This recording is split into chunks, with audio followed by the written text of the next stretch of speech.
Hello guys, मैं आप लोगों के लिए एक न्यू चाइनीज ड्रामा लेकर आ गई हूँ जिसका नेम एवरीवन लव्स मी है। ड्रामा की स्टार्टिंग में हमें हमारा मेल लीड गुशन दिखाया जाता है जो अपने दोस्तों के साथ वहाँ पर हो रहे कंपटीशन को देख रहा होता है। वहाँ पर काफी ज्यादा गेमर्स आए हुए थे जो आपस में रेस कर रहे होते हैं और उन्हें बैठकर गुशन भी देख रहा होता है, पर किसी को भी वो जानता नहीं था। और मे भी ये गेम गुशन ने डिजाइन की हुई थी और एक लड़की जो रेस कर रही होती है उसने काफी अच्छे से गेम को कैरी किया हुआ था और वही हमारी फीमेल लीड यूशियन होती है। अब यूशियन रेस में आगे जा तो रही होती और गुशन को इस पर बिल्कुल भी यकीन नहीं होता और कहने लगता है कि इसे प्रो नहीं बोलो, क्योंकि बाकी सब उससे काफी इम्प्रेस हुए थे। और गुशन कहने लगता है कि आगे जाकर इसका पता लग जाएगा कि ये प्रो है भी या नहीं है। अब यूचिन भी काफी अच्छे से हर चीज को माइंड में रखते हुए जा तो रही होती है, पर जैसे उसको माउंटेन्स वगैरह नजर आते हैं तो वो यही बात सोचते हैं कि इसका एक छोटा रास्ता भी तो होगा साइड में। यही सोचकर वो साइड वाले रास्ते से निकलने तो लगते हैं, पर आगे से पता लगता है कि वो रास्ता भी बंद होता है। ये देखकर तो यूचिन भी एक सेकंड के लिए रुक जाती और गुशन को तो ये देखकर मजा आ रहा होता है। कहने लगता है कि अब देखो ये कैसे निकलेगी। जियान भी किसी से कम नहीं होती और सोच लेती है कि अगर यहाँ से रास्ता नहीं मिल रहा तो मुझे खुद बनाना होगा। यही सोचकर कार की स्पीड इतनी तेज कर लेती जिससे ये भी सोच लेती कि उसे कुछ नहीं होगा। और वहाँ से फाइनली उसने रास्ता बना लिया था। ये देखकर तो उसके फ्रेंड्स बहुत ज्यादा खुश हो रहे होते और गो भी उससे काफी इम्प्रेस हो गया था। और लास्ट में शियान जीत भी जाती है और शियान को जीतते देखकर ये भी खुश होता है। और वोटिंग की बारी आती है जहाँ पर 4 टीम्स होती है। उनमें से एक टीम गो की होती है जिस टीम का नेम हीरो होता है और उनकी टीम वोटिंग में सबसे ऊपर जा रही थी। यहाँ तक के जियान ने भी उसी को वोट किया था और वो तो उसको वोट करने के बाद काफी खुश होती है। और वहाँ से जब जारी होती है तो गु देखता है कि यहाँ वोटिंग लिस्ट में स्टिकी डॉट विस का भी नेम होता है जो किसी और का नहीं बल्कि शियान का ही नेम था। ये देखकर तो गु शौक होता है कि वो यहाँ पर क्या करी, क्या वो भी यहाँ पर आई हुई है। यही सोचकर ऊपर से देखने लगता है, पर वहाँ से वो काफी प्लेयर्स वगैरह जा रहे होते हैं। ये देखकर उसे समझ नहीं आ रहा होता कि स्टिकी डो आखिर कौन होगी। और यहाँ पर शियान जो जाते हुए देखती है कि गु की टीम जीती है। ये देखकर वो काफी खुश हो रही होती है, पर तभी वहाँ की वर्कर आकर उसे कहती है कि अब आपको यहाँ से जाना होगा। शियान का तो वहाँ से जाने को दिल ही नहीं कर रहा होता, इसलिए उसकी फ्रेंड उसे पकड़ कर लेकर जा रही होती है कि हमें यहाँ से चलना होगा। और जैसे ही वो दोनों वहाँ से बाहर निकलते हैं वैसे पीछे से गो भी आ जाता है स्टिकी डो को ढूंढते ढूंढते। और वो आकर वहाँ की वर्कर से पूछता है कि क्या आपको पता है कि स्टिकी डो से कौन आई हुई थी। तो वो कहने लगती है कि मुझे नहीं पता, यहाँ पर काफी ज्यादा प्लेयर्स आए हुए थे तो हमें नहीं पता कि उनमें से वो कौन सी वाली थी। ये बात सुनकर गु को बाहर जाना पड़ता और बाहर जाकर भी वो देख रहा होता है कि स्टिकी डो उसे कहीं पर तो नजर आ जाए। वो तो उसे नजर नहीं आती, पर उसके किए हुए साइन उसे जरूर नजर आ जाते हैं। और यही देखकर गु खुश हो गया था कि वो खुद ही यहाँ पर आई थी और शायद गु उससे हमेशा से मिलना चाहता था, पर आज तक वो मिल नहीं पाया। और वैसे नेक्स्ट सीन में दिखाया जाता है कि गु अपने दोस्तों के साथ होता है और उसने एक कंपनी की ऑफर को भी रिजेक्ट कर दिया था। इसी बात को लेकर उसके दोस्त कह रहे होते हैं कि तुम ऐसा कैसे कर सकते हो, तुम्हें ऐसा नहीं करना चाहिए था। वो इतनी अच्छी तो ऑफर दे रहे थे, अगर तुम AAA गेम ही बनाना चाहते हो तो तुम्हें उनसे बात कर लेनी चाहिए थी। वो लोग तो उस गेम को भी बनाने के लिए तैयार थे, तुम एक बार बात करके तो देखते। पर गु कहने लगता है कि जिस कंपनी की मैं तलाश में हूँ वैसी वो कंपनी नहीं है और मैं उस कंपनी से तो बिल्कुल भी अपनी गेम नहीं बनाना चाहता, क्योंकि कंपनी ऐसी होनी चाहिए जो चाइना के लिए काम करे। तो वो कहता है कि तो ये कंपनी भी तो 100% चाइना के लिए तो काम करती है। पर वो कहता है कि नहीं, और मुझे पता है कि वो कौन सी कंपनी हो सकती है। और फिर हमें HC गेम कंपनी दिखाई जाती है जहाँ पर जियान काम करती होती है और तभी वो अपना रेजिग्नेशन लेटर सबमिट करवा देती है, जिसे देखकर उसकी फ्रेंड कहने लगती है कि क्या तुम रिजाइन दे रही हो। और बाकी सब भी कहने लगते हैं कि तुम रिजाइन कैसे दे सकती हो। सभी लोग उसके लिए हो रहे होते हैं, पर वहाँ पर एक पर्सन सबसे ज्यादा खुश होता है इसके रेजिग्नेशन लेटर से। तो जियान से कहा जाता है कि तुम्हें तो एक काम मिला हुआ था, तो क्या तुम वो डिजाइन कम्प्लीटली करोगी। तो वो कहती है कि मेरे कम्प्लीट करने का क्या है, मेरी जगह पर मिस्टर यिन है ना, वो काम कम्प्लीट कर लेंगे। तो वो कहता है कि हाँ हाँ मैं कम्प्लीट कर लूंगा, ड्रा करना कौन सा मुश्किल काम होता है। और असल में शियान भी इसी की वजह से यहाँ कंपनी से छोड़कर जा रही थी, वो अपनी टीम लीडर से तंग आई हुई थी। तभी मिस्टर यिन कहने लगता है कि क्यों ना हमें एक पार्टी करनी चाहिए, आखिर शियान यहाँ से जा रही है, एक पार्टी तो बनती है ना। ये बात सुनते ही शियान को वो टाइम याद आता है जब वो पहली बार यहाँ पर आई थी और तब भी इन लोगों ने इसको वेलकम किया था और वो भी पार्टी के थ्रू। उसमें मिस्टर यिन बस यही कह रहे होते हैं कि मिस्टर जियांग ने इसे ऐसे सिलेक्ट कर लिया होगा। और फिर एक दूसरा दिन आता है जब मिस्टर यिन इसी को लेकर बैठे होते हैं कि ये पता नहीं कहाँ से आ गई है, वरना मैं भी तो इतने टाइम से काम कर रहा हूँ ना, मेरे काम को तो नहीं देखा जाता, जबकि मैं इससे ज्यादा अच्छा काम करता हूँ। जब भी कोई नया दिन आता है तभी मिस्टर यिन इसी बात को लेकर बैठे होते हैं और इन्हीं बातों की वजह से वो पार्टी से भी मना कर देती, क्योंकि उसे पता था कि इस पार्टी में भी यही सब बातें होंगी। पर मिस्टर यिन कहने लगता है कि ये क्या बात हुई, पार्टी तो करनी चाहिए ना। पर चियान कहती है कि मुझे पार्टी नहीं करनी ना। ये कहकर वहाँ से जाने लगती है और अपना रेजिग्नेशन लेटर लेकर HR में पहुंच गई थी। वहाँ पर जब अपने रिजाइन की बात कर रही होती है तो उससे यही कहा जाता है कि तुम एक बार और भी सोच सकते हो यहाँ से रिजाइन करने से पहले। तो वह कहती है कि मैंने पहले से सोच लिया है, मैं अपनी ग्रेजुएशन कंप्लीट करना चाहती हूँ, मैं दोबारा से जाकर अपनी स्टडी को कंटिन्यू करूंगी। अभी यही बात कहती है तो तभी उन्हें एक आवाज आती है जो किसी और की नहीं बल्कि 9th बिजनेस यूनिट के प्रोड्यूसर की होती है। वह यहाँ से तंग आकर काफी ज्यादा कूल तरीके से डिजाइन देकर जा रहा होता है। ये देखकर चियान पूछने लगती है कि ये कौन था और इसके डिजाइन करने का तरीका कितना अच्छा था ना। तो ये बात सुनकर वो उसके बारे बारे में बताने लगती है और फिर ये भी बताते हैं कि इनके रिजाइन करने के बाद यहाँ पर किसी और को भी रखा जा रहा है जो आज ही काम करने के लिए आएगा। ये बात सुनकर वो जल्दी से देखने लगते हैं कि काम करने के लिए कौन आने वाला, और वो कोई और नहीं बल्कि गु होता है। और वैसे यहाँ पर गु की एंट्री हो गई थी, जो आकर बताता है कि मैं यहाँ पर न्यू प्रोड्यूसर आया हूँ, वो भी 9th यूनिट के। जैसे जियान उसकी आवाज सुनती है तो गु को देखने लगती है। अब गु तो वहाँ पर अपने बारे में बता रहा होता है, ये सिर्फ गु को ही देखी जा रही होती है। गु भी जब इसको देखने लगता है तो ये भी उसे कहते हैं कि आज तुम्हारा पहला दिन है। ये बात सुनकर वो हाँ कहता है और ऐसे फील करवाता है कि जैसे वो इसे जानता ही ना हो, और वहाँ से चला जाता है। अब ये इसको जाते हुए भी देख रही होती है, पर तभी इसके रेजिग्नेशन लेटर पर स्टैंप लगने वाली होती है। तभी इसे याद आता है कि मैंने तो स्टैंप को लगने से रोकना है, पर ये रोकने में लेट हो गई थी और स्टैंप इसके रेजिग्नेशन लेटर पर लग चुकी थी और मिसेस जिन भी इसको गुड बाय कह देती है। अब ये रेजिग्नेशन लेटर लेकर जा तो रही होती है, पर काफी से रिग्रेट फील हो रहा होता है कि ये उसके साथ क्या हुआ। जियान को उसकी फ्रेंड की कॉल आती है तो वो उसे भी बताने लगती है कि आज मेरे साथ क्या हुआ। गु आया था मेरी कंपनी में, वो भी यहाँ पर काम करने के लिए जिस टाइम पर मैं रिजाइन कर रही थी। क्या वो 1 घंटा पहले नहीं आ सकता था? ये सुनकर उसकी फ्रेंड कहने लगती है कि फिर तो तुम्हें रिग्रेट फील हो रहा होगा ना कि तुमने क्या किया। तो वो कहती है कि हाँ जाहिर सी बात है। तो उसकी फ्रेंड कहती है कि वो तो 2 महीनों से गायब था ना, तो फिर अचानक कहाँ से आ गया? तो वो कहती है कि हाँ मैं 2 महीनों से उसके बारे में सर्च करी थी, कुछ ना कुछ तो उसके बारे में मिल जाए, पर पता नहीं लग रहा था कि वो कहाँ पर गया 2 महीनों से, और आज अचानक से आ गया, वो भी मेरे रेजिग्नेशन के टाइम पर। तो उसकी फ्रेंड कहती है कि यही तुम्हारी किस्मत होगी। किस्मत का सुनते ही उसे 2 साल पहले का सीन याद आता है, जब वो अपनी फ्रेंड्स के साथ गेम खेल रही होती है। पर वो तो इस गेम में जीतना चाहती थी, पर उसकी फ्रेंड्स काफी ज्यादा थक जाती और बैठ जाती है कि अब हमसे नहीं खेला जाएगा। और वो जैसे ही बोर्ड को देखती है तो वहाँ से उसे पता लगता है कि वो सिर्फ 2 ही किल से पीछे है, और अभी के अभी उसे 2 किल करने होंगे, वो भी गु से जीतने के लिए, फर्स्ट आने के लिए। पर उस टाइम पर उसे गु के बारे में कुछ भी नहीं पता था। यही सोचकर 2 किल करने के लिए जाने लगती है, पर उससे पहले ही उसकी फ्रेंड्स उसे रोककर कहती है कि तुम हमें ही मार दो ना, हम तो वैसे ही थक चुकी हैं। ये बात सुनकर वो उन दोनों को भी मारने के लिए तैयार हो जाती है। उन दोनों को मारने के बाद जैसे वो दूसरी तरफ देखते तो उसके पास से एक प्लेयर भाग रहा होता है। उसे देखकर ये हो जाती है कि मुझे अब उसे भी मारना होगा, पर गो भी ऐसे मरने वाला नहीं था, इसलिए उसने उसको चकमा दे दिया कि मैं यहाँ पर खड़ा हुआ। पर वहाँ पर सिर्फ उसका शूज होता है, वो तो ऊपर था। इसे बुलाकर एलिमिनेट करने के बाद इसे कहने लगते है कि तुम कैसी नागिन हो, तुमने तो अपनी दोस्तों को भी मार दिया, वो भी जीतने के लिए। पर जियान तो उसे देखती रह जाती, कुछ भी उसे बोल नहीं पाती। उसकी दोस्तें भी साइड से उसकी बातें सुन रही होती और दूसरी वाली कहने लगती है कि अब सांप वाला क्या सीन है, वो इसे ऐसा क्यों बोल रहा है। तो वो फ्रेंड समझाने लगती है कि वो ऐसा घटिया इंसान होता है जो डर्टी ट्रिक्स करके अपने दोस्तों का भी नहीं सोचता। अब गो तो उसे की बात कहने के बाद चला जाता और जियान बस उसे देखी जा रही होती है। उसके फ्रेंड्स उसके पास आ जाते हैं, कहने लगते हैं कि तुम्हें क्या हो गया, तुम तो बस उसे देखी जा रही हो। तो वो कहते हैं कि कोई इतना प्यारा कैसे हो सकता है, तुमने उसका फेस देखा था कितना प्यारा था, इतनी परफेक्ट लुक तो किसी की नहीं हो सकती ना। तो वो कहने लगती है कि क्या पता उसको भी तुम्हारी जैसी लड़कियां पसंद हो। ये सुनते साथ ही जियान तो इतनी खुश हो जाती है। और वापस हम प्रेजेंट में आ जाते हैं, जहाँ पर जियान अपना सामान वगैरह उठाकर जा रही होती है। पर उसकी कुलीग उसे पूछने लगती है कि मैंने सुना है कि जो न्यू प्रोड्यूसर आया वो भी तुम्हारी वाली सेम यूनिवर्सिटी में पढ़ता है, क्या तुम उसे जानती हो? तो वो कहती है कि हाँ मैं उसे जानती हूँ। तो टीम लीडर यिन भी आ जाता है, जो आगे कहने लगता है कि अच्छा तुम उसको जानती हो, पर वो तो तुम्हारे साथ ऐसे बिहेव कर रहा था जैसे कि वो तुम्हें जानता भी ना हो। यह सुनकर जियान भी उसे ऐसा टोंट मार के जाती है, जिसके बाद तो वो बेचारा चुप हो गया था और कहने लगता है कि बात का पॉइंट ये तो नहीं था जो तुम बात करके चली गई हो। अब इधर हमें सबकी मीटिंग दिखाई जाती है, जहाँ पर गोभी आकर बैठा हुआ था। अब को बोला जा रहा होता है कि अगर तुम अपनी ही गेम बनाना चाहते हो तो तुम्हें एक ही मंथ में उसका ऐसा रिजल्ट देना होगा जिससे तुम्हें 50% से ज्यादा चांसेस मिले उस प्रोजेक्ट को अप्रूव होने के लिए, तभी तुम यहाँ पर रह पाओगे, वरना तुम रिजाइन कर देना। और उसका कंपटीशन किसी और के साथ नहीं बल्कि मिस्टर जियान के साथ होता है, जिसकी टीम में जियान थी। और फिर उसे बताया जाता है कि तुम्हारा ऑफिस अभी रेनोवेट हो रहा है तो तुम्हें एक छोटी सी स्पेस मिलेगी। वो इस बात के लिए भी मान जाता और चैलेंज लेने के लिए भी मान जाता। कहने लगता है कि चाहे मेरी स्पेस छोटी हो पर वहाँ पर चीजें अच्छी होनी चाहिए, क्योंकि मेरी गेम को बनने के लिए ज्यादा ग्राफिक्स चाहिए और उसके लिए अच्छा पीसी हर चीज होना जरूरी है। ये बात सुनकर वो कहने लगता है कि हाँ हम तुम्हें हर चीज प्रोवाइड करेंगे। तो गो भी जियांग से कहता है कि चलो फिर हम नेक्स्ट मंथ मिलते हैं। और यहीं पर मीटिंग एंड हो गई थी। जियांग दिखाई जाती है जो इस कंपनी को गुड बाय करके जा रही होती है, और इधर मिस्टर जियांग जो मीटिंग के बाद जा रहे होते हैं तो जियांग जुनान जियांग के पास आते हुए कहने लगता है कि मुझे नहीं पता था कि तुम मुझे यहाँ पर मिलोगे, और ये भी नहीं पता था कि तुम HC में ही काम कर रहे हो। तो वो कहता है कि मुझे साथ इतना फॉर्मल होने की जरूरत नहीं है, क्योंकि तुम लोग तो यहाँ पर टाइम वेस्ट करने के लिए आए हुए, और मुझे ये भी पता है कि तुम लोग पिछली कंपनी के साथ भी अपनी गेम नहीं बना पाए हो, तो यहाँ पर कैसे बना पाओगे। तो वो उसकी बातें सुनकर कहता है कि तुम तो ऐसा बोल रहे हो जैसे तुम्हें बहुत अपने आप पर कॉन्फिडेंस है। तो वो कहता है कि मैंने जिन लोगों को हायर किया हुआ उन लोगों को मैं काफी टाइम से जानता हूँ, तो मुझे पता है कि मैं अपनी टीम के साथ काफी अच्छे से काम कर लूंगा। और इसी तरह की इनकी बहस चलती है और फिर जब अपनी जगह पर आता है, जो जगह कंपनी वालों ने इन्हें प्रोवाइड की हुई थी, वहाँ पर काफी ज्यादा मिट्टी होती और काफी चीजें उनकी आकर पड़ी भी हुई थी। ये सब देखकर जुनान कहने लगता है कि क्या तुम्हें ये कॉलेज ऑफिस से डिफरेंट लग रहा है, मुझे तो नहीं लग रहा। तो गो भी उसकी बातें सुनकर कहता है कि अगर तुम अभी छोड़ना चाहते हो तो छोड़ सकते हो। तो वो कहने लगता है कि ना बिल्कुल भी नहीं, मैं कभी भी नहीं छोड़ूंगा। अब यहाँ पर गो उसे प्लानिंग बताना स्टार्ट हो जाता है कि हमने किस तरह काम करना है। सबसे पहले तो अच्छे अच्छे लोगों को हायर करना होगा। तो जुन उससे पूछने लगता है कि तुम उन्हें कितनी सैलरी दोगे। तो वो कहता है कि इस कंपनी की जो सबसे हाईएस्ट सैलरी है वो मैं दूंगा। ये सुनकर वो हो जाता है कि अच्छा तो मुझे कितनी सैलरी मिलेगी। तो वो कहता है कि अच्छा तुम कितनी सैलरी लेना चाहते हो। तो जुन कहता है कि हमारी तो घर वाली बात है ना। तो गो भी बोल देता है कि फिर मैं इसीलिए तुम्हें सैलरी नहीं देने वाला हूँ जब तक हमारा प्रोजेक्ट अप्रूव नहीं हो जाता। ये सुनकर वो कहीं लगता है कि ये क्या बात हुई, सभी लोग सैलरी लेकर काम करेंगे जहाँ पर मैं सैलरी लेकर काम नहीं करूंगा। तो वो कहता है कि चलो ठीक है, मैं तुम्हें अपनी पॉकेट मनी से दे दूंगा। तो जुन कहता है कि ऐसी भी कोई बात नहीं है, क्या पता मैंने तुम्हें पिछले जन्म में कुछ ऑन किया हो और उसी के लिए आज मैं तुम्हारे लिए काम करूंगा। ये कहकर वो फ्री में काम करने के लिए भी मान गया था। जॉब से रिजाइन करने के बाद चियान जो इंटरनेट कैफे में आती है वहाँ पर सभी लोग इसको देखकर कहने लगते हैं कि हमारी लेजेंड आ गई है। ये भी उनकी बात सुनकर आगे जा रही होती है और जैसे जाकर बोर्ड देखती है तो इसको पता लगता है कि सर्किट नंबर पर जो आई है उसने इसका नेम चुरा लिया है। ये देखकर इसे गुस्सा आ रहा होता है। वहाँ का ओनर भी उसे आकर कहने लगता है कि तुम्हें भी किसी ने पीछे छोड़ दिया। यह सुनकर वो जल्दी से दोबारा से गेम खेलने के लिए बैठ गई थी और रिकॉर्ड भी इसने अपना वापस ले लिया था, यहाँ तक कि अपने नेम को भी वापस ले लिया था। अभी पूछे लगती है कि ये कौन था जिसने मेरे नेम को चुराने की कोशिश की। तो वो बताता है कि वो पहली बार यहाँ पर आया था और वो बिल्कुल तुम्हारी जैसी अच्छी गेम खेलता है और वो काफी हैंडसम भी। अगर तुम उससे मिलना चाहो तो मैं तुम्हें मिलवा सकता हूँ। यह सुनकर वो कहती है कि जो लोग भी आम से हैंडसम लोग होते हैं वो मेरे लिए सिर्फ एक स्केलेटन है और कुछ भी नहीं। ये कहकर वहाँ से जा रही होती है तभी उसकी नजर पड़ती है कि यहाँ पर तो गो भी आया हुआ है। उसे देखकर ये वहीं पर रुक गई थी और फिर कुछ टोकन्स वगैरह लेकर उसके पास पहुंच जाती है और कहने लगती है कि तुम भी यहाँ पर गेम खेलने के लिए आए हो, आज एनिवर्सरी है तो मैं कुछ टोकन्स वगैरह दे रही हूँ फ्री में। क्या आप मुझे मेंबरशिप वाला अपना नंबर बता सकते हो ताकि मैं चेक करके आपको दे दूं। पर गो तो इसकी एक भी बात नहीं सुन रहा होता क्योंकि उसने एफर्ट्स लगाए हुए थे। ये भी बस बोली जा रही होती है तभी इसके हाथ से टोकन्स नीचे गिर जाते हैं। तो गो भी इसके साथ बैठकर हेल्प करने लगता है और एक टोकन उठाने में दोनों का हाथ एक दूसरे से टच होता है। तभी गो चियान को देखता है और चियान भी इसे देखने के बाद उस टोकन को पकड़कर दूसरी तरफ फेस करके सोचने लगती है कि मुझे गो से क्या बात करनी चाहिए। और जैसे ही ये बात सोचकर पीछे की तरफ वापस मुड़ती है तो पता लगता है कि ये तो वहाँ का ओनर आ गया था और वह कहने लगता है कि तुमने तो काफी टोकन्स ले लिए ना। तो वह कहते हैं कि मैं वापस करने लगी हूँ क्योंकि आखिर उसका गो जो चला गया था। वैसे गो और चियान की आपस में ऑनलाइन चैट भी स्टार्ट हो चुकी थी और गो से गेम के लिए इन्वाइट कर रहा होता है पर वो उसे कहने लगती है कि क्या तुम मेरे बगैर गेम नहीं खेल पाओगे या हार जाओगे। तो वो भी आगे से कह देता है कि हाँ आ जाओ ना। पर स्टिकी डॉग कहते हैं कि मेरी प्राइस है, मैं वैसे तो अपनी टीम को काफी अच्छे से कैरी करती हूँ पर मेरी प्राइस तुम लोग कैरी नहीं कर पाओगे। पर आज 500 युआन देना होगा, अगर मेरी बात मंजूर है तो मैं बात करूंगी वरना बाय। और यहाँ पर गो का नेम कैंपस हंक होता है जबकि एक दूसरे को ये दोनों जानते भी नहीं थे। पर गो तो बस उसी के साथ गेम खेलना चाहता था इसीलिए सब दोस्तों को भी खेलने के लिए वेट करवा रहा होता है। वो लोग भी इसे कहने लगते हैं कि तुम्हें क्या हो गया है, जब भी तुम खेलने के लिए बैठते हो तभी तुम स्टिकी डॉग के आने का वेट करते हो वरना खेलते ही नहीं हो। मुझे तो लगता है कि तुम्हें इस गेम की आदत हो गई है। तो वो कहने लगता है कि ऐसी बात नहीं है, तुम लोग अच्छा खेलते नहीं थे इसलिए मैं तुम लोगों के साथ खेलता नहीं था, वो अच्छा खेलती इसलिए मैं उसके साथ खेलता हूँ। ये बात कहकर उसने अपने दोस्तों को तो टाल दिया था पर असल में तो वो स्टिकी डॉग को लाइक करने लगा था। तो वो लोग भी कहने लगते हैं कि तुम स्टिकी डॉग को लड़की समझते हो, क्या पता वो एक लड़का निकला है वो भी अजीब सा, तो फिर तुम्हारा क्या होगा। बेचारा गो भी इस बात पर चुप हो गया था। अब जैसे ही चियांग अपने डॉम में आती है तो वहाँ पर पहले ही उसका वेट करने के लिए मैम आई हुई थी जो आकर कह रही होती है कि मुझे ये बताओ कि चियान कहाँ पर है। तभी पीछे से चियान के आने की वजह से वो उसे वहीं पर पकड़ लेती है और उसे वहाँ से बाहर भी नहीं जाने देती और कहने लगती है कि तुमने पीई का एग्जाम छोड़ दिया था ना, अब तुम्हें वो एग्जाम दोबारा देना होगा। तो वो कहती है कि वो एग्जाम कब आया था। तो मैं बता दी कि 2 मंथ्स पहले। अब यहाँ पर ये बहाना लगा देती है तो वो भी आगे से कहती है कि दोबारा से एक एग्जाम आने वाला है, वो तो तुम्हें जरूर देना होगा। अब चियान को भी ये बात माननी पड़ती है। उनके जाने के बाद उसे हो रहा होता है कि क्या ये एग्जाम दोबारा से आ गया और क्या तो मुझे बता नहीं सकती थी, पर उसकी दोस्त ने तो उसे फंसा दिया था। और इधर गो दिखाया जाता है जिसके पास सर पहुंच गए थे, वो भी सेम वही रीजन लेकर जो चियान के पास मैम पहुंची थी। पर यहाँ पर गो और उसके फ्रेंड दोनों ने ही एग्जाम नहीं दिया हुआ था। तो उन्हें बोला जाता है कि अगले हफ्ते होने वाला है तो तुम लोग अपनी तैयारी पकड़ लो। पहले तो मैंने तुम लोगों को कुछ भी नहीं कहा था क्योंकि तुम लोग कंपटीशन की तैयारी कर रहे थे, पर अब तुम लोग नहीं बच सकते हो। यहाँ पर गो को भी बात माननी पड़ती है और चियान जो अपनी फ्रेंड के सामने अभी भी उसी बात को लेकर रिग्रेट फील कर रही होती है कि ये उसके साथ क्या हुआ। और तभी उसको गो की भेजी हुई पेमेंट भी रिसीव हो जाती है और आगे से गो ये भी कहता है कि अब तुम कुछ भी नहीं बोल सकती, चुप करके गेम खेलने के लिए आ जाओ। ये मैसेज देखने के बाद उसे भी गेम खेलने के लिए आना पड़ता है पर उसके दोस्तों के साथ बैठकर बात कर रही होती है। कहने लगती है कि जिसने मुझे यहाँ पर बुलाया वो खुद तो ऑफलाइन बैठा हुआ है। तो वो कहने लगती है कि क्या पता वो बिजी हो। और जो उससे ये भी पूछता है कि तुम आज काम पर नहीं गई। तो वो कहती है कि मैंने काम छोड़ दिया। तो वो लोग पूछते हैं कि तुमने काम क्यों छोड़ा। तभी कैंपस हंक भी ऑनलाइन आ जाता है, मतलब गो भी ऑनलाइन आ गया। तो पूछने लगता है कि तुमने काम छोड़ दिया। तो कहते हैं कि देखो कितनी जल्दी ऑनलाइन आ गया। और फिर चियान उसे ये कहती है कि मैं इस बारे में बिल्कुल भी बात नहीं करना चाहती। ये कहकर चियान स्टिकी डो जिसने गेम खेलना स्टार्ट कर दिया था और जैसे वो गेम में एंट्री लेती है वैसे ही सभी उसके टीममेट्स उसे देखते ही रह जाते हैं कि कितने एक्शन से मार रही है। यहाँ तक कि गो की तो हार्ट बीट भी तेज हो गई थी उसको देखते हुए। चियान जिसने अकेली नहीं सभी लोगों को मार दिया था और उसके गुस्से को देखते हुए सभी लोग उसे पूछने लगते हैं कि तुम्हें क्या हुआ है, तुम थोड़ी डाउन फील कर रही हो। तो वो कहने लगती है कि आज मेरा दिल टूट गया है। ये सुनते साथ ही गो का भी दिल टूट जाता है कि क्या इसका बॉयफ्रेंड पहले से है, क्योंकि गो तो उसे लाइक करता था। पर जब उसके दोस्त चियान से और भी बातें पूछे होते तो पता लगता है कि वो लड़का तो इसको जानता भी नहीं है और ना जानने की वजह से इसका दिल टूट गया। ये बात सुनकर गो को थोड़ा सुकून आता है कि कुछ ना कुछ तो चांसेस उसके पास बचे हुए हैं और हंसते हुए उसे पूछने लगता है कि तुम्हारा कोई क्रश भी है और तुम कितने साल की हो। ये सुनकर वो कहने लगती है कि तुम लोग मुझ पर हंस क्यों रहे हो, अब कोई हंसे ना मुझ पर। ये बात कहने के बाद वो ऑफ हो गई थी और इधर जुन दिखाया जाता है जो अपनी गर्लफ्रेंड के मैसेज का वेट कर रहा होता है और जो भी सारी बातें वो अपने दोस्तों को बता रहा था उससे उल्टा ही गो सोच रहा होता। कहने लगता है कि तुम उसे छोड़ क्यों नहीं देते हो। तो दूसरा कहता है कि तुम कभी रिलेशनशिप में आए नहीं हो तो कैसे बोल सकते हो कि वो ऐसा सोची होगी या ऐसा कह रही होगी। तो कहने लगता है कि किसने बोला कि रिलेशनशिप वालों को ऐसी बातें पता होती हैं और मुझे तो इस टाइप की लड़कियां बिल्कुल भी नहीं पसंद। ये सुनकर वो कहने लगता है कि अच्छा अगर तुम्हारे वाली इसी टाइप की निकल आई तो फिर क्या होगा। वो तो असल में चियान की बात कर रहे होते हैं। ये बात सुनकर गो भी उसकी तरफ एक बनाना फेंक देता है तो ये भी पकड़ते हुए कहता है कि मुझे भूख लगी हुई थी, चलो मैं ये खा लेता हूँ। अब सभी लोग ग्रुप चैट में लग जाते हैं जहाँ पर स्टिकी डो भी होती है। वहाँ कैमल जो स्टिकी डो से बात कर रहा होता है कह रहा होता है कि तुम्हें एक हॉप तो मिल गई है ना, क्या बता वो तुम्हें लाइक करने लगे। इन सब के मैसेजेस को देखने के बाद को कहने लगता है कि मैं तुम्हें रास्ता बताता हूँ कि किस तरह वो तुम्हें जानने भी लगेगा और लाइक भी करने लगेगा। ये बात सुनकर वो उसे कहती है कि हाँ हाँ बताओ। तो वो उसे कहता है कि तुमने बच्चों की तरह बात नहीं करनी बल्कि लेडी बनकर दिखाना है, सॉफ्ट तरीके से बात करना। उसके मैसेजेस को देखने के बाद उसके फ्रेंड्स कहने लगते हैं कि तुम्हें तो इस टाइप की लड़कियां पसंद ही नहीं है। तो फिर उन्हें भी पता लग जाता है कि वो तो उसको गलत रास्ते दे लेकर जा रहा ताकि वो लड़का इसे खुद ही छोड़ जाएगा। और चियान जो अपना बैठ कर काम कर रही होती है उसका एक पेज भी होता है जिसका नेम स्लीप टिल वेक होता है और वो वहाँ पर एक पिक भी अपलोड कर देती है। तभी उसे गो गेम खेलने के लिए बुलाता है तो ये भी गेम खेलने के लिए पहुंच तो जाती है पर गो के साथ डोवो में नहीं खेली होती बल्कि स्क्वाड के लिए मैच मेकिंग कर रही होती है। यही देखकर गो कहने लगता है कि तुम ये क्या कर रही हो, मुझे स्ट्रेंजर्स के साथ खेलना पसंद नहीं है। तो चियान भी कहने लगती है कि तुम्हें ये डर लगता है कि तुम उनके सामने अच्छा नहीं खेल पाओगे ना, या तुम्हें खेलना नहीं आता। तो वो कहता है कि ऐसी कोई बात नहीं है बल्कि हम रूम खेलते हैं ना जिससे पता लग जाएगा कि तुम अच्छा खेलती हो या मैं अच्छा खेलता हूँ। अब दोनों एक दूसरे के मुकाबले पर आ गए थे और पहली बार में गो मारता है इसे और दूसरी बार में चियान गो को मारती है, जिसके बाद दोनों एक दूसरे से काफी इम्प्रेस भी हो चुके थे और ये लड़ाई भी खत्म हो चुकी थी कि कौन अच्छा खेलता है। और गेम से बाहर निकलने के बाद चियान को याद आता है कि उसकी तो क्लास थी तो जल्दी से चीजें वगैरह लेकर क्लास के लिए भागती है। सबसे पहले बस पकड़ती और बस के अंदर जाते साथ ही उसकी नजर गो पे पड़ती है और गो को देखकर वो अपनी फ्रेंड को बताती है कि देखो आज क्या हुआ मेरे साथ, मेरे सामने बस में गो बैठा हुआ है तो मुझे उसके साथ किस तरह जाकर बात करनी चाहिए। तो वो इसे कहती है कि तुम्हें जाकर उससे कैजुअली कोई बात करनी चाहिए कि क्या कर रहे हो। अब उसकी बात मानकर ये गो के पास पहुंच जाती और गो से जाकर कहती है कि तुम क्या कर रहे हो। तो वो भी बहुत मजे से आगे से कह देता है कि मैं ड्राइविंग कर रहा हूँ। उसकी बात सुनते साथ ही चियान को इस बात के एहसास हो जाता है कि उसने बहुत गलत क्वेश्चन पूछ लिया, ये बात तो बिल्कुल नहीं पूछनी चाहिए थी। अभी ये बात सोच ही रही होती है तो वो अपनी साथ वाली सीट पर अपना बैग रख देता है ताकि चियान उसके साथ न बैठ पाए। अब चियान भी दूसरी तरफ जाकर बैठ जाती और गो अपनी कैंपस हंक वाली आईडी से स्टिकी डो से यही पूछता है कि तुम क्या कर रही हो, वही वाला क्वेश्चन जो अभी चियान उससे पूछ कर गई थी। तो ये उसे कहती है कि कुछ भी नहीं कर रही हूँ बल्कि ऐसी जगह ढूंढ रही हूँ जहाँ पर जाकर छुप जाऊँ। यहीं पर इनकी बात खत्म हो गई थी और दोनों ही बस से बाहर देख रहे होते हैं। फिर चियान गो को भी देखने लगती है। अब इन दोनों को एक दूसरे से बात करते हुए 246 डेज हो चुके थे, मतलब कि हाफ ईयर से भी ज्यादा, और अभी तक इन दोनों ने एक दूसरे को देखा तक भी नहीं था। इसीलिए एक बात करते हुए चियान कहती है कि किसी ने बोला था कि जो लोग खुद को हैंडसम और प्यारा कहते हैं वो कभी भी उतने प्यारे होते नहीं हैं। ये बात सुनकर गो कहने लगता है कि तुम फिर अपनी पिक क्यों नहीं भेजते। तो वो कहती है कि तुम पहले। दोनों में यही बात चल रही होती कि तुम पहले। अब गो अपनी पिक पहले भेजने के लिए तैयार हो गया था और आगे जाते हुए चियान को गो बास्केटबॉल खेलते हुए नजर आता है तो ये भी उसे देखने के लिए वहीं पर खड़ी हो जाती है, यहाँ तक कि उसकी पिक्स भी बनाने लगती है। तो गो भी कहता है कि पिक बना ली, अब मुझे सेंड कर देना। तो चियान को ऐसा लगता है कि उसे कहा जा रहा है पर पता लगता है कि वो तो अपने फ्रेंड से कह रहा था जो उसकी दूर से खड़े होकर पिक बना रहा था। पर गो को कोई भी पिक अच्छी नहीं लग रही होती, किसी में कह रहा होता है कि आंखें बंद आई, किसी में क्या मसला। तो ये सारा सीन देखने के बाद जब चियान वहाँ से जा रही होती है तो उसको कैंपस हंक का मैसेज आता है, मतलब गो का, जो उसे कहता है कि क्या तुम मेरी बास्केटबॉल खेलते हुए की पिक देखना चाहती हो। तो वो कहती है कि हाँ दिखाओ। और उसी टाइम पर ये गो को भी देख रही होती है जो बास्केटबॉल खेलकर ही बैठा हुआ था, पर आगे से पिक का पता लगता है जो उसने खुद से ही बनाकर भेजी हुई थी, जबकि उसको अपनी रियल वाली पिक भेजनी चाहिए थी। ये देखकर स्टिकी डो भी हंसने लगती है। अब इसी तरह टाइम गुजरता जा रहा था और चियान जो गो को अकेले खेलते देखकर उसे कहती है कि क्या मैं भी तुम्हारे साथ खेलने के लिए आऊँ। तो वो उसे मना कर देता और कहता है कि मैं बिजी हूँ, जबकि वो सोलो में बैठकर गेम खेल रहा था। ये देखकर वो कैमल को मैसेज करती है कि इसे क्या हुआ है, अकेले बैठकर गेम खेल रहा है पर कह रहा है कि वो बिजी है। तो वो उसे बताता है कि तुमने 2 दिन पहले कहा था कि तुम उसके साथ आकर गेम खेलोगे, पर उसके साथ गेम खेलने के लिए आई नहीं हो, इसलिए वो तुमसे नाराज होगा। अब ये बात पता लगने के बाद ये भी गू को मनाने के लिए पहुंच जाती, उसको मैसेज वगैरह करने लगती है, पर वो आगे से बिजी कह रहा होता तो ये भी उसको स्टोरी सुनाने लगती है। स्टोरी जब कंप्लीट हो जाती है तो वो फिर भी इतना कोई रिएक्ट नहीं करता, तो ये भी एक दूसरी स्टोरी सुनाने लगती है और उसके कंप्लीट होने के बाद कहते हैं कि तुम्हें पता नहीं लग रहा, मैं तुमसे सॉरी कर रही हूँ। अब वो तो मान गया था, पर उसके बाद चियान नाराज हो जाते हैं क्योंकि वो काफी दिन से ऑनलाइन नहीं आया था और ना ही उसने कोई रीजन बताई थी ना ऑनलाइन आने की। तो वो उसे कहने लगता है कि कल मैंने इंटरव्यू देने के लिए जाना था, इसी वजह से मैं ऑनलाइन नहीं आया। तो ये भी आगे से उसका कोई भी रिप्लाई नहीं कर रही होती, तो वो कहता है कि क्या मैं भी तुम्हें स्टोरी वाले जोक सुनाऊं, तो फिर ही तुम हंसोगी। ये बात सुनकर चियान हंसने लगती है और ये वही दिन होता है जिस दिन चियान रिजाइन करके जा रही थी और वो अपने काम पर आया था। और फिर चियान दिखाई जाती है जो अपने दोस्त के साथ बैठी हुई थी डॉम में। तो उसकी फ्रेंड कहती है कि मैं तुम्हें 10 टाइप्स बताती हूँ कि लड़कियां किस किस तरह की होती हैं। पहली टाइप जो होती है वो क्यूट तरह का बिहेव करने वाली लड़कियां होती है और दूसरी टाइप भी सेम टू सेम वैसी होती है और थर्ड वाली में बिल्कुल सीधी बात की होती है, ना ही कोई क्यूटपन दिखाया होता है ना ही कुछ और यही वाली टाइप चियान बताती है कि मैं हूँ। तो वह कहती है कि तुम्हें इस तरह का नहीं होना चाहिए बल्कि क्यूट बनकर दिखाओ जिससे लड़का तुम्हारी तरफ आए। अब ये बात सुनकर वो कहने लगती है कि चलो ठीक है, अब मैं क्यूट लड़की बनूंगी। ये कहकर एक्शन करके भी दिखाने लगती है और मैसेज आता है कि रिजल्ट आ चुका है जो भी इसने अपने अकाउंट पर पोस्ट किया था, वो भी वीकली और मंथली के हिसाब से। अब जब ये वीकली वाला चेक करती है तो पता लगता है कि इसकी भी पिक होती है सबसे ऊपर। ये देखकर तो चियान बहुत ही ज्यादा खुश होती है क्योंकि उसने कभी भी ये एक्सपेक्ट नहीं किया था और उसके बाद अपने कमेंट्स वगैरह भी पढ़ने लगती है जो सभी लोगों ने उसकी काम की तारीफ की हुई थी और इतने में उसे एक ऑफर भी आ जाता है जिस पर उसको अच्छी खासी पे दी जा रही होती है। उस पे को देखते साथ ये कहने लगती है कि ये तो मेरी पिछली वाली पे से भी 3 गुना ज्यादा है। क्या टॉप पर आने का ये फायदा होता है कि आपको इतनी पे मिलती है। और इसको जॉब ऑफर कैरेक्टर डिजाइन की होती है कि आपने हमारी गेम के लिए कैरेक्टर डिजाइन करना है। तो उसकी फ्रेंड कहती है कि क्या तुम मुझे ट्रीट दोगी ना। तो वह कहती है कि अब तो तुम्हारी दोस्त अमीर बन चुकी है, देखना और अमीर होने के बाद फ्यूचर में तुम्हें मैं ही पालूंगी। तो उसकी फ्रेंड भी खुश हो जाती है और कहती है कि हाँ तुम भी मुझे संभालना। और इसी तरह नेक्स्ट डे आ जाता है और चियांग को होश अपनी फ्रेंड की कॉल पर आती है जो उसकी वर्क प्लेस पर खुली हुआ करती थी। वो उसे बताती है कि तुम्हारे ग्लव्स यहीं पर रह गए। तो वो आगे से कहने लगती है कि मैं काफी थकी हुई हूँ, मुझे लगता है कि मैं नहीं आ पाऊंगी। पर तभी उसे याद आता है कि मुझे तो वहाँ ऑफिस में जाना चाहिए, आखिर वहीं पर तो गो होता है, क्या पता मुझे उसे देखने का मौका मिल जाए। यही सोचकर तैयार श्यार होकर निकल जाती है और जैसे ही HC गेम कंपनी में पहुंचती है तो वहाँ पर उसे लिफ्ट में गो नजर आ जाता है। गो को देखकर ये फौरन से उसके पास लिफ्ट में जाती है और बहुत ही ज्यादा क्यूट बिहेव करते हुए कहने लगती है कि थैंक्स, तुमने मेरे लिए लिफ्ट को रोका और लिफ्ट में हाथ रखना बहुत ही रिस्की वाला काम होता है ना। ये सब बातें करी होती है तभी पता लगता है कि गो ने इसके लिए ये काम नहीं किया था बल्कि अपने फ्रेंड का वेट कर रहा था। बेचारी यहाँ पर काफी एम्बेरस होती है पर फिर अभी भी वो गो को कुछ न कुछ ऐसा दिखाना चाहती थी जिसके बाद गो से भूल ना पाए। इसीलिए लिफ्ट के बंद होने के टाइम पर वो अपने बालों से स्टाइल मारने लगती है, तभी उसके बाल लिफ्ट में आ जाते हैं जिसे देखकर चियान कुछ टाइम तो सोचते है कि उसे क्या करना चाहिए और फिर कहने लगती है कि मेरे बाल लिफ्ट में आ गए। तो गो भी देखने लगता है और उसके बालों को लिफ्ट से निकाल देता जो निकालना बहुत ही आसान था, मतलब वो लिफ्ट में फंसे ही नहीं हुए थे। अब बेचारी यहाँ पर भी एम्बेरस हो चुकी थी और पीछे से जुन भी हंस रहा होता है और जुन को तो चियान के बारे में पता था इसलिए चियान से कहता है कि मॉर्निंग और चियान भी उससे आगे से मॉर्निंग कहती है। तो यहाँ पर चियान ये वाला मौका तो नहीं छोड़ने वाली थी इसलिए गो से भी वो मॉर्निंग कह देती है। आगे से गो उसे कोई भी आंस नहीं देता तो जुन उसे कहने लगता है कि तुम यहाँ पर क्या काम के लिए आई हो। तो वो आगे से इससे पहले कुछ बोलती गो उसकी जगह पर आंस दे देता है कि इसने तो यहाँ से रिजाइन दे दिया है। अब चियान का फ्लोर भी आ गया था और वो अपने फ्लोर के लिए लिफ्ट से बाहर भी आ गई थी, पर बाहर आके इतनी खुश हो रही होती है कि वो क्या मुझे जानता है, उसे क्या मैं याद हूँ। यही सब सोचकर वो काफी ज्यादा खुश होती है और जैसे ही उसे मिसेस जीन नजर आती है तो वो जल्दी से उनके पास जाती है। मिसेस जीन कहने लगती है कि तुम कितनी जल्दी मुझे मिस करने लगी थी जो मिलने के लिए आ गई हो। तो वो आगे से जॉब के बारे में ही मिसेस जीन से बात करती कि क्या मुझे दोबारा से जॉब नहीं मिल सकती। तो वो कहती है कि ये काम होना मुश्किल है पर फिर भी मैं बॉस से तुम्हारे बारे में बात करूंगी। ये कहकर वो वहाँ से चली जाती और चियान भी अपने ग्लव्स लेने के लिए अपनी दोस्त के पास पहुंच जाती है। तो वो इसकी ग्लव्स तो इसको वापस कर देती है और साथ में कंपनी की बातें भी इसे बता रही होती है कि तुम जो डिजाइन कैरेक्टर छोड़कर गई थी उस कैरेक्टर को किसी और ने रिवर के मिस्टर यिन ने ही संभाल लिया है। अब वही इस कैरेक्टर पर काम करे। जब से उन्हें पता लगा है कि तुम यहाँ पर आई हो तब से काम करने के लिए बैठे हुए हैं ताकि वो तुम्हें दिखा पाए कि उन्होंने कितना अच्छा काम किया है। ये सब बातें चियान सुन रही होती और तभी पता लगता है कि मिस्टर यिन आकर सभी लोगों को बता रहे होते हैं कि चियान आई हुई है और वो सबसे पहले बॉस से बात करने के लिए गई थी। वहाँ पर जाकर कह रही थी कि मुझे दोबारा से काम करने के लिए आना है, पर उन्होंने इसको काफी ज्यादा डांटना स्टार्ट कर दिया कि तुमने इसको मार्केट समझा हुआ है, कभी आओ तो कभी जाओ। ये सब बातें पीछे से चियान भी सुन रही होती है और पास में ही आ जाती है जबकि उसे तो कुछ पता ही नहीं होता और बाकी एम्प्लॉयज वगैरह वहाँ के बैठ के देख रहे होते हैं कि पीछे चियान आई हुई है और मिस्टर यिन को इशारों से बता भी देते हैं और जैसे चियान को देखते हैं तो कहने लगते हैं कि तुम यहाँ पर आ गई हो। मिसेस यिन तो ऐसे ही डांटती रहती हैं, तुम्हें उनकी बातें बिल्कुल भी दिल पर नहीं लेनी चाहिए। तो ये भी आगे से स्माइल करने लगती है और उन्हें टोंट मारकर बातें सुनाने लगती है कि आपको थोड़ी रेस्ट भी करनी चाहिए, इतना ज्यादा काम नहीं करना चाहिए, आखिर आपको ग्रेजुएट हुए भी इतने साल हो गए हैं। ये बात सुनकर वो चिढ़ सा जाता है। तभी पता लगता है कि कैरेक्टर में इशू आ गया है। ये बात सुनकर यिन भी उसी कामों में लग जाता है और बाकी सब भी ढूंढने लगते हैं कि एरर कहाँ पर आया है और कैसे आया। कुछ न कुछ तो उन्हें पता लग रहा था और टीम लीडर जियांग भी आ जाते हैं वहीं पर। उन्हें भी बताया जाता है कि कैरेक्टर में कुछ एरर्स आ गए हैं, तो वो भी लोगों के कमेंट वगैरह देखने लगता है और देखता है कि इसकी बात तो काफी ऊंची जा रही है, तो इसीलिए वो इस एरर को जल्दी सॉल्व नहीं करना चाहता था। तभी वो एक एम्प्लॉय को ऐसा इशारा करता है जिससे वो समझ आता है कि हमें एरर को जल्दी ठीक नहीं करना चाहिए। तो वो लोग काम को स्लो कर देते हैं और एक ही पर्सन को वहाँ पर बिठा कर जाने वाले होते हैं। पर वो बेचारा कह रहा होता है कि ये क्या कर रहे हो, मेरा एक तो कंप्यूटर नहीं चल रहा, तो बाकी लोगों को भी तो एरर को ढूंढना चाहिए ना, ये काफी सीरियस मसला है। पर कोई भी उसकी बात नहीं सुन रहा होते थे। वहाँ पर वो आ जाता है जो आकर उसे कहता है कि मैं देखता हूँ कि क्या मसला है। ये कहकर उसके पीसी को देखने लगता है। जियांग भी ये सब कुछ देख रहा था और बाकी सब भी देख रहे थे कि ये लड़का कौन है, क्योंकि अभी तक किसी को भी गो के बारे में इतना खास नहीं पता था। बस ये पता था कि उसका नाम क्या है, पर उसके फेस का नहीं पता था। गो भी मेन जगह पर जाकर एक बग को ढूंढ लेता है और उस बग को निकालते ही सब कुछ ठीक हो गया था। ये देखकर वो कहने लगता है कि इससे तो 0.01% चांसेस होते हैं किसी चीज में एरर आने के, और आपने तो इस चीज को भी ढूंढ लिया। ये सब बातें सुनकर गो वहाँ से जाने लगता तो जियांग कहता है कि ये तुम्हारा लक था। पर गो आगे से कुछ भी नहीं बोलता, वहाँ से चुप करके जा रहा होता है और उसके जाने के बाद आपस में बातें चलने लगती है कि ये कौन था। तो पता लग जाता है कि यही गो था। जियांग की फ्रेंड तो उसी से पूछती कि क्या ये गो था, तो वो आगे से स्माइल करते हुए कहती है कि हाँ यही गो था, और उसे गो पर काफी प्राउड फील हो रहा था। जियांग तो सभी की बातों से तंग आ गया था जो सिर्फ गो की बातें कर रहे होते, इसलिए कह देता है कि तुम लोग चुप नहीं करते, अपना अपना काम करो। ये कहकर उसने एम्प्लॉइज को डांट दिया था। जियांग जिसको एचआर से मिसेस यिन की कॉल आती है, वो कहने लगती है कि तुमने बोला था ना कि तुम यहीं पर दोबारा से जॉब करना चाहते हो, पर ये काफी मुश्किल हो जाएगा, क्योंकि मैंने बॉस से भी बात कर लिया, पर उन्होंने भी मना कर दिया है कि जो बंदा रिजाइन देकर चला गया वो वापस से जॉब पर नहीं आ सकता, और मैं जितनी तुम्हारे लिए कोशिश कर पाई उतनी मैंने की है। तो जियांग कहती कि नहीं कोई बात नहीं, मुझे पता है आप जितना मेरे लिए कर सकती होंगे आपने उतना ही किया होगा। अब जियांग की फ्रेंड उसके पास आती है और पूछने लगती है कि क्या बात हुई, तो वो कहती है कि मैं यहाँ पर दोबारा से जॉब देने के लिए रिज्यूम दूंगी। ये सुनकर वो कहने लगती है कि तुम्हारा दिमाग तो ठीक है ना, तुम यहीं पर दोबारा से इसी लीडर के नीचे आओगी जो पहले बहुत बोलता रहता है। तो कहने लगती है कि हाँ अब आना ही पड़ेगा। पर इतने में पीछे से मिस्टर यिन आवाज दे देता है, तो उसकी फ्रेंड को भी वहाँ से जाना पड़ता है काम करने के लिए, और फिर से उसको कैंपस हंग का मैसेज आता है। तो वो उसका काफी लेट रिप्लाई देती है, तो इसी वजह से उससे कहने लगता है कि तुमने मेरा इतना लेट रिप्लाई क्यों किया, क्या तुम्हें किसी ने किडनैप कर लिया था। तो वो कहती है कि अगर मुझे किसी ने किडनैप कर भी लिया हो तो क्या तुम मुझे सपोर्ट करने के लिए आओगे। तो वो कह देता है कि नहीं मैं तो नहीं आने वाला, क्योंकि मेरे पास पैसे नहीं है। मैं उसे बोलूंगा कि जब मेरे पास पैसे होंगे तब मैं तुम्हें ले जाऊंगा। उसकी ये बात सुनकर जियांग तो हंसने लगती है। अब जियांग जो अपने गाँव में वापस आने के बाद काम वगैरह देख रही होती है कि क्या चल रहा है, तब भी वो देखती है कि न्यू ईयर का कैरेक्टर बन चुका था और लोग उस कैरेक्टर को लेकर काफी बातें कर रहे होते हैं, क्योंकि जो उन्होंने एक्सपेक्ट किया था वो बिल्कुल भी उनकी एक्सपेक्टेशन पर पूरा नहीं उतरा था, और वो उसी टीम लीडर ने बनाया हुआ था मिस्टर यिन। इतने में जियांग को चैन की भी कॉल आ जाती है, जो उसे कहने लगती है कि तुमने उस कैरेक्टर को तो देख लिया होगा। तो वो कहते हैं कि हाँ। तो चैन कहती है कि तुम्हें फिर ये भी पता होगा कि वो कैरेक्टर किसने बनाया होगा। तो वो कहती है कि मिस्टर यिन नहीं बनाया होगा जरूर। तो चैन कहती है कि अगर मुझे पता होता कि वो इस तरह का कैरेक्टर बना रहा है तो मैं तो उनके साथ बैठकर काम भी ना करती। वो तो पता नहीं अपने कैरेक्टर के बारे में क्या क्या बातें बता रहे थे, और देखो उनका कैरेक्टर क्या निकला। अब तो पता नहीं हमारे डिपार्टमेंट का क्या ही होगा। तो चैन कहती है कि चलो ठीक है बाद में बात करते हैं, कहकर कॉल कट कर देती और फिर अपने कैरेक्टर्स को प्यार कर रही होती है जिन्हें वो अपना बच्चा ही समझती थी। तभी उसको अपनी रूममेट चलियो का मैसेज आ जाता है, जो उसे कहने लगती है कि मैं याद करवा दूं कि तुमने प्रैक्टिस भी करनी थी। ये मैसेज देखने के बाद उसे याद आता है कि मैंने तो लाइन डांस की प्रैक्टिस करनी थी। तो उसे कहती है कि हाँ मैं अभी आ रही हूँ, और कहकर उसके पास निकल जाती है। वहाँ पर वो लाइन डांस की प्रैक्टिस कर रही होती है, तो उसको ये भी जाकर पकड़ लेती है। कहने लगती है कि तुमने कितना गलत किया, मैंने तुम्हें बोला था ना तुम मेरे बगैर प्रैक्टिस करने के लिए नहीं आ सकती हो, ये तो गलत बात है ना। और भी उससे बातें करने लगती है, कहते हैं कि हम ज्यादा प्रैक्टिस नहीं करेंगे और लास्ट टाइम पर आने के बाद मैं बोलूंगी कि तुम बीमार हो गई और तुम भी बीमार होने का नाटक करना। उसके बाद हम ऐसा बोल देंगे कि हमने बहुत ज्यादा प्रैक्टिस की थी और इसी वजह से बीमार हो गए और हम परफॉर्म भी नहीं कर पा रहे, खुद ब खुद ही टीचर हमें पास कर देंगी। कितना अच्छा मैंने तरीका बताया ना। बेचारी को तो उठने भी नहीं दे रही होती। तो पता लगता है कि वो शिन्यो नहीं होती बल्कि गो होता है। गो को देखते साथ ही ये बिल्कुल शौक हो गई थी, और गो के टांग के ऊपर भी इसने हाथ रखा हुआ था। तो गो से हाथ हटाने को बोलता है, और हाथ हटाने के बाद वो उसे कहने लगता है कि तुम वही हो ना जिसने अपनी टीममेट्स को मार दिया था स्नेक। तो कहती है कि क्या मैं तुम्हें याद हूँ, पर तुमने एचआर में जाकर ये क्यों बोला कि तुम मुझे जानते भी नहीं हो। तो वो कहता है कि मुझे स्नेक का पता है, चैन नाम की लड़की को मैं नहीं जानता। वो तो ये कहकर चला गया था, और ये भी वापस रूम में आने के बाद अपने दोस्त को पकड़ लेती है और कहने लगती है कि तुमने मुझे ऐसे मैसेज क्यों किया कि तुम प्रैक्टिस रूम में हो जबकि तुम वहाँ थी भी नहीं। तो वो कहती है कि तुम्हें वहाँ पर तुम्हें जानने वाला तो मिल गया होगा ना। तो वो कहती है कि कहाँ जानने वाला, उसका तो नाम तक भी ना लो। वो तो मुझे स्नेक कहता है, मैं तो कैंपस की इतनी प्यारी लड़की हूँ। ये सुनकर तो उसकी फ्रेंड भी हंसने लगती है। तो वो कहती है कि तुम हंस क्यों रही हो, एक तो उसने मुझे स्नेक बोला और ऊपर से तुम मुझ पर हंस रही हो। और फिर दोबारा से ऑनलाइन आकर बैठ गई थी। तो गोभी उसे मैसेज करता है कि क्या गेम खेलें, तो आगे से बात बाकी उसके फ्रेंड्स वगैरह भी ग्रुप में बातें वगैरह करने लगते हैं कि मैंने कुछ लड़कियों को बुलाया हुआ है। तो कैमल भी कहता है कि अच्छा कितनी लड़कियों को बुलाया, तो वो बताता है कि 7 से 8 लड़कियों को। तो कैमल कहता है कि हमारे पास स्टिकी डॉ भी तो है एक लड़की। ये सब मैसेज कैंपस हंक मतलब गोभी पढ़ रहा होता है और स्टिकी डॉ कह देती है कि मुझे नहीं जाना तुम लोगों के साथ। उन्हें तो ऐसा लग रहा होता है कि स्टिकी डॉ उनके मैसेज नहीं पढ़ रही और ये मैसेज देखते साथ ही सारे एक एक करके ऑफलाइन हो जाते हैं। लास्ट में सिर्फ गो और चियान बचते हैं। दोनों आपस में कहते हैं कि चलो अब हम ही गेम खेलते हैं। अब दोनों गेम खेलने के लिए चले तो गए थे। गेम के स्टार्ट होते ही चियान अपने पाँव पर चोट लगवा लेती है। तो वो उसे कहता है कि तुम्हें क्या हुआ है। तो वो उसे कहती है कि आज मेरे साथ बहुत बुरा हुआ। तो वह कहता है कि तुमसे अपना क्रश ही नहीं मनाया जा रहा। तो वह कहती है कि तुम्हें इस बात से क्या लगे और दोबारा से उसके साथ खेलना स्टार्ट हो गई थी और कहती है कि मैं उसको छीनना नहीं चाहती बल्कि अपना बनाना चाहती हूँ और अपना बनाने में मुझे टाइम लगेगा और जितना भी टाइम लगे मैं उसे अपना कर रहूंगी। अब गो तो अंदर ही अंदर जेलस भी हो रहा था और जैसे लास्ट में ये दोनों बच जाते तो इन दोनों ने एक दूसरे को ही मारना था। तो चियान उस पर पहले से गन करके खड़ी हो जाती तो वो भी अपने आप को इससे बचा रहा होता है। तभी गो बचने के चक्कर में इसके बहुत ज्यादा क्लोज आ जाता है और इसी के बाद चियान ऑफलाइन हो जाती है। फिर चियान दिखाई जाती है जो जॉब का इंटरव्यू देने के लिए आई हुई थी, पर वहाँ पर इससे यही पूछा जा रहा होता है कि क्या तुम मैरिड हो, क्या तुम्हारा बॉयफ्रेंड है, क्या तुमने घर का लोन देना है, इसी तरह के क्वेश्चन किए जा रहे होते हैं। और तभी उस पर्सन को ये पता लगता है कि यही तो स्लीप टिल वेक है। ये पता लगने के बाद वो कहने लगता है कि तुम्हारे ऑनलाइन फैंस तो ये समझते हैं कि पता नहीं तुमने कितना पढ़ लिया होगा या कितनी एज की होगी, पर तुम तो बहुत ज्यादा प्यारी और छोटी हो और अभी तक तुम्हारी पढ़ाई भी कंप्लीट नहीं हुई। अभी उसकी ये बातें चली रही होती है तो उसको HR वाली जिनकी कॉल आ रही होती है। पहली कॉल तो वो अटेंड नहीं करती और दूसरी कॉल पर वो कहती है कि क्या मैं मैसेज देख लूं। तो उनके मैसेज देखने पर ये कह देती है कि मेरी मॉम का मैसेज आया तो मुझे उनसे बात करनी होगी। ये कहकर साइड में हो जाती है बात करने के लिए और मिसेज इन इसे बताने लगती है कि तुम्हें दोबारा से जॉब मिल गई है। वैसे ही मिस्टर जैंग उसके हाथ से मोबाइल पकड़ लेते और कहते हैं कि तुम्हें यहाँ पर जॉब भी मिल गई है और वापस से तुमने काम करने के लिए आना है, वो भी जल्दी से जल्दी, और तुम्हारी पहले से पे 3000 ज्यादा होगी। ये सुनने के बाद तो चियान और भी खुश हो जाती और कहने लगती है कि हाँ मैं जरूर आ जाऊंगी। और यहाँ पर इसे कह देती है कि मेरी मॉम मुझे ब्लाइंड डेट पर भेजी और वो मेरी शादी भी जल्दी करवाना चाहती, जिसके बाद वो इसी साल बच्चे भी लेना चाहती ताकि न्यू ईयर पर मेरा एक बच्चा हो। ये कहकर उनके ऑफर को रिजेक्ट करके जा रही होती है। वो बेचारा तो रोता रह जाता है कि मेरी बात तो सुनो। और इधर हमें गो दिखाया जाता है जो इंटरव्यू ले रहा होता है। उसको एक लड़का और उसकी बातें और उसका गेम बनाने का पैशन काफी पसंद आता है, इसी वजह से गो ने उसे हायर भी कर लिया था। अब वो और भी लोगों की तलाश में लग गए थे। और वैसे हमें नेक्स्ट डे दिखाया जाता है कि दोबारा से चियान अपनी फ्रेंड के साथ प्रैक्टिस करने के लिए आ गई थी लाइन डांस के लिए और कहने लगती है कि पता नहीं हमें टीचर ने ये लाइन डांस करने को क्यों दे दिया है, क्या हम किसी तरह वैसे नहीं पास हो सकते। अभी ये बात सोच ही रहे होते तो पता लगता है कि वहाँ पर गो भी अपने फ्रेंड के साथ ही प्रैक्टिस करने आया हुआ था। उसे देखकर चियान छुप रही होती तो उसकी फ्रेंड कहती कि क्या हो गया, तुम्हें अपना इंप्रेशन अच्छा डालना चाहिए उस पर, अब सारी जिंदगी उसके लिए तुम स्नेक बनकर थोड़ी ना रह सकती हो। तो ये बात सुनकर वो अपनी फ्रेंड से एक आइडिया भी डिस्कस करती है कि हमें क्या करना चाहिए। अब गो उसका फ्रेंड भी काफी थक चुके थे इसलिए वो दोनों बैठ जाते हैं वहीं पर। चियान भी उसके पास आकर बैठ जाती गो तो उससे दूर हो रहा होता है और पूछता है कि तुम यहाँ पर क्या करने के लिए आई हो। तो वो अपना आइडिया इसे भी बता देती और जुन तो उसके आइडिया पर काफी खुश होता है। दोनों एक दूसरे के सामने सामने आ गए थे और उनकी टीम में अब लड़कियां बन चुकी थी, मतलब कि जुन की टीम में चियान की फ्रेंड होती है और चियान जो गो के साथ होती है। अब दोनों जैसे ही अपनी डांस प्रैक्टिस स्टार्ट करने लगते हैं वैसे वहाँ पर सर आ जाते और सर इन दोनों को देखकर कहते हैं कि क्या तुम दोनों प्रैक्टिस कर रहे हो। तो चियान भी कहती है कि हाँ। तो सर कहते हैं कि चलो करो करो। ये कहकर उनको प्रैक्टिस करने पर लगा दिया था और गो ने उसको ही लाइन का हेड बना दिया था। अब वो लाइन के हेड को लेकर जा तो रही होती और बड़े ही क्यूट बिहेव से पूछी होती है कि मैं ज्यादा तेज तो नहीं चल रही या स्लो तो नहीं चल रही, मुझे बता दो मुझे किस तरह चलना चाहिए। पर गो तो बस इसकी बातों को सुन रहा होता है, कोई भी आंसर नहीं दे रहा होता। तो वहीं पर इसका नाटक स्टार्ट हो गया था। लाइन के हेड को उठाकर कहने लगती है कि बहुत भारी है, मुझे अजीब फील हो रहा है। तभी वहाँ पर सारा आ जाते जो इसके सर से पकड़ लेते हैं और कहने लगते हैं कि तुम ये क्या करी हो। तो वह कहती है कि प्रैक्टिस कर रही हूँ, वो भी लाइन के हेड को लेकर खड़े होने की। ये बात सुनकर सर को तो गुस्सा आता, कहने लगते हैं कि तुम दोनों को बिल्कुल भी नहीं रुकना और प्रैक्टिस करते रहना है। ये कहकर दोनों को दोबारा से प्रैक्टिस करने पर लगा दिया था। और इधर वापस जो गो अपने रूम में आ गया था तो उसका फ्रेंड जो उसे कहने लगता है कि वैसे चियान बुरी लड़की तो नहीं अच्छी है। तो वह कहता है कि मुझे किसी भी लड़की में इंटरेस्ट नहीं है। यह बात सुनकर वो कहता है कि क्या तुमने स्टिकी डॉ के आने की वजह से सब लड़कियों को इग्नोर करना स्टार्ट कर दिया है। तो ये भी आगे से कह देता है कि ऐसी कोई बात नहीं है। और फिर गो चियान के बारे में बात करने लगता है कि पहले 2 सालों में ये बिल्कुल ठीक थी, पता नहीं अभी से क्या हो गया है। ये बात कहने के बाद अपने फ्रेंड को अपने पास बुला लेता है कि मेरे साथ बैठकर काम देखो। तो वो लोग जो काम देख रहे होते हैं उसमें पहला काम तो वो चियान का ही देखते हैं जो स्लीप टिल वेक का होता है। उस काम को देखकर उसे इतना अच्छा पसंद नहीं आता तो दूसरा काम देखने लगते हैं और दूसरा काम भी एक दूसरे पर्सन का होता है तो उसको मैसेज करके उससे बात करने लगता है। तो उससे गेमों के बारे में पूछा होता तो एक गेम में वो कहता है कि चलो हम साथ में खेलते हैं और देखते हैं कि तुम अच्छा खेलते हो या मैं अच्छा खेलता हूँ। तो वो अपने फ्रेंड से कहता है कि मुझे दूसरी फेक आईडी दो, मैं अपनी रियल वाली आईडी से इसके साथ नहीं खेलना चाहता। तो उसका फ्रेंड जो आईडी देता है वो एक लड़की वाली आईडी होती है, मतलब लड़की के नेम की आईडी होती है। तो वो कहता है कि लड़की के नेम की आईडी क्यों? तो वो कहता है कि इसी वजह से, क्योंकि लड़के जब लड़के की आईडी देखे तो ज्यादा बात नहीं करते, अगर लड़की की आईडी देखे तो बात करते हैं। तो गो भी उसी आईडी से उसके साथ खेलने लगता है। वो भी खुश होकर खेल रहा होता है कि लड़की खेल रही है उसके साथ, पर गो ने उसे यहाँ पर हरा दिया था और वो भी इससे थोड़ा इम्प्रेस तो हो जाता है। पर गो अपनी गेम पर जोर दे रहा होता है और उसे ये तक पूछ लेता है कि तुम क्या काम करते हो? तो वो बताता है कि मैं गेम मेकिंग का काम करता हूँ। ये बात सुनकर वो यही कहता है कि तुम्हें ट्रिपल टी गेम में काम करना चाहिए। तो वो कहता है कि मुझे एक बात बताओ, तुम उसी गेम पर मुझे जोर क्यों दे रहे हो? तुम आखिर कौन हो? अब यहाँ पर गो एक्सपोज होने वाला था, इसलिए वो खुद को खुद ही एक्सपोज कर देता है और बता देता है कि मैं HC गेम एंटरटेनमेंट से हूँ। ये मैसेज देखते साथ ही वो फौरन से ऑफलाइन हो गया था। तो जिन कहने लगता है कि ये क्या बात हुई, वो ऑफलाइन क्यों हो गया है? तो गो उसे दोबारा से मैसेज करता है कि तुम कहाँ पर गए, तुम लेफ्ट क्यों कर गए हो? पर पता लगता है कि उसने तो इसको ब्लॉक भी कर दिया था। तो गो कहने लगता है कि तुम्हें अब इस पर्सन को ढूंढना होगा कि ये कौन था। तो वो भी आगे से कहता है कि हाँ, हमें इसे ढूंढना होगा। तो वो इसे जब देखने लगता है तो वो कहता है कि क्या मुझे ढूंढना होगा? तो वो कहता है कि हाँ, जाहिर सी बात है। और इधर चियान जो वापस से काम पर आ गई थी, सबसे पहले HR में आती, जहाँ पर आने के बाद उसे जॉब पर रख लिया गया था। और मिस लीनो से ये भी कहती है कि अब आइंदा से दोबारा यही बच्चों वाली हरकत ना करना कि सोचे समझे बगैर काम को छोड़कर चली जाओ, क्योंकि चांस एक बार मिलता है, दोबारा नहीं मिलता। तो वो कहती है कि नहीं, अब तो मैं ये वाली हरकत बिल्कुल भी नहीं करूंगी। ये कहकर वहाँ से जाने लगती है। तो पता लगता है कि यूनिट 9 में मिस्टर गो से कुछ पेपर पर साइन करवाने थे। ये सुनते साथ ही वो वहीं पर रुक जाती और मिस इन कह रही होती है कि हर बार मुझे ही साइन करवाने के लिए जाना पड़ता है। तो चियान उनसे कहती है कि मैं आपकी जगह पर साइन करवाती हूँ। तो वो कहती है कि क्यों? तो चियान झूठ बोल देती है कि मुझे उसके पास काम करने के लिए जाना था। ये कहकर उसने पेपर साइन करवाने के लिए ले लिया। तो अब मिस इन कहती है कि अच्छे से साइन हर एक डॉक्यूमेंट पर करवा कर आना। तो वो कहती है कि हाँ, मैं सब कुछ करवा कर आऊंगी। तो मिस इन ये भी बताती है कि अब वो 9 फ्लोर पर नहीं है, बल्कि 12 वाले फ्लोर पर, वो भी वेयर हाउस में। यह सुनकर दूसरी लड़कियां कहने लगती है कि हाँ, उसे वेयर हाउस दे दिया गया है, पर फिर भी देखना वो प्रूफ करके दिखाएगा कि कितना अच्छा वो काम करता है। तो चियान भी सब बातें सुनने के बाद काफी खुश होकर गो के ऑफिस की तरफ जाने लगते हैं। उसके ऑफिस के बाहर पहुंचकर सोचने लगते हैं कि कैंपस हक ने उसे क्या कहा था कि तुमने एक क्यूट लड़की बनकर दिखाना है। और इसने आगे से ये भी पूछा था कि क्या ये काम करना जरूरी है? तो उसने कहा था कि हाँ, लड़कों को ऐसी लड़कियां पसंद होती हैं। तो इसी वजह से इसने क्यूट बनने का सोच लिया था और पहले से खुद से इमेजिन कर लेती है कि मैं अंदर जाऊंगी, मेरे हवा में बाल होंगे और मैं गोशियन को बुलाऊंगी, जिसके बाद वो मुझे देखेगा और मेरे प्यार में पागल हो जाएगा। पर ये सब तो उसकी इमेजिनेशन होती है। और जैसे रियल लाइफ में वो गो से बात करने के लिए जाती है, हवा में उसके बाल तो होते हैं फैन की वजह से, और वो गो को आवाज भी दे देती है। पर आगे से उसका मामला थोड़ा खराब हो जाता है। मतलब जो पेपर्स उसके हाथ में होते हैं, हवा की वजह से वो उसके मुंह पर ही लगने लगते हैं और सारे नीचे गिर गए थे। ये देखकर गो से बस चुप करके देख रहा होता और चियान ने अभी तक अपना कॉन्फिडेंस लूज नहीं किया था। तो गो भी नीचे से पेपर्स उठाने लगता है। तो वो कहती है कि नहीं, इसकी जरूरत नहीं है। ये कहकर नीचे बैठ गई थी और उसको इस तरह बैठे देखकर गो कहने लगता है कि क्या तुम यहाँ पर योगा की प्रैक्टिस कर रही हो? तो वो कहती है कि नहीं। ये कहकर उसने सारे पेपर्स उठा लिए। तो कहती है कि मुझे इस चीज में तुम्हारी हेल्प नहीं चाहिए थी, बल्कि उठने में तुम्हारी हेल्प चाहिए। कहकर अपना हाथ भी देती है। बट देखती है कि गो तो अपनी जगह पर जाकर बैठ गया, तो उसने तो इसको देखा तक भी नहीं। तो वापिस से अपने सर पर हाथ ले जाती है और फिर जो गो बैठ कर काम कर रहा होता है तो उसके पास आकर खड़ी हो जाती है और उसे पेपर साइन करने को बोल रही होती है। कहती है कि HR वाली लेडी ने मुझे भेजा है, वो काफी बिजी थी, इसलिए मैं उनकी जगह पर आपके पास साइन करवाने के लिए आ गई। पर आगे से गो कहता है कि तुमने तो रिजाइन नहीं कर दिया था। तो वो कहती है कि नहीं, मुझे दोबारा से जॉब पर रख लिया गया है और मैं डिपार्टमेंट 1 में ही काम कर रही हूँ। और फिर से उसे कह रही होती है कि मिस्टर गो साइन कर देना। तो वो कहता है कि लगता है डिपार्टमेंट 1 वाले लोग काफी फ्री होते हैं, तो ये वाला भी मेरा मैसेज HR तक ले जाए कि मुझे साइन नहीं करने, और अगर उन्होंने साइन करवाने हैं तो उन्हें खुद आना होगा। अब उसकी बातों पर तो चियान को गुस्सा आ जाता है और गुस्से में बोलने लगती है कि तुमने साइन करने या नहीं करने, अभी इतना ही बोल दिया। तो गो इसकी तरफ देखने लगता है। तो वो कहती है कि साइन कर देना, मतलब कि गुस्से से बिल्कुल सॉफ्ट हो गई थी। पर गो तो अभी भी साइन करने के लिए नहीं मानता और इसकी हिम्मत जवाब देगी थी, इसलिए चुप करके वहाँ से वापस जाने लगती है। तो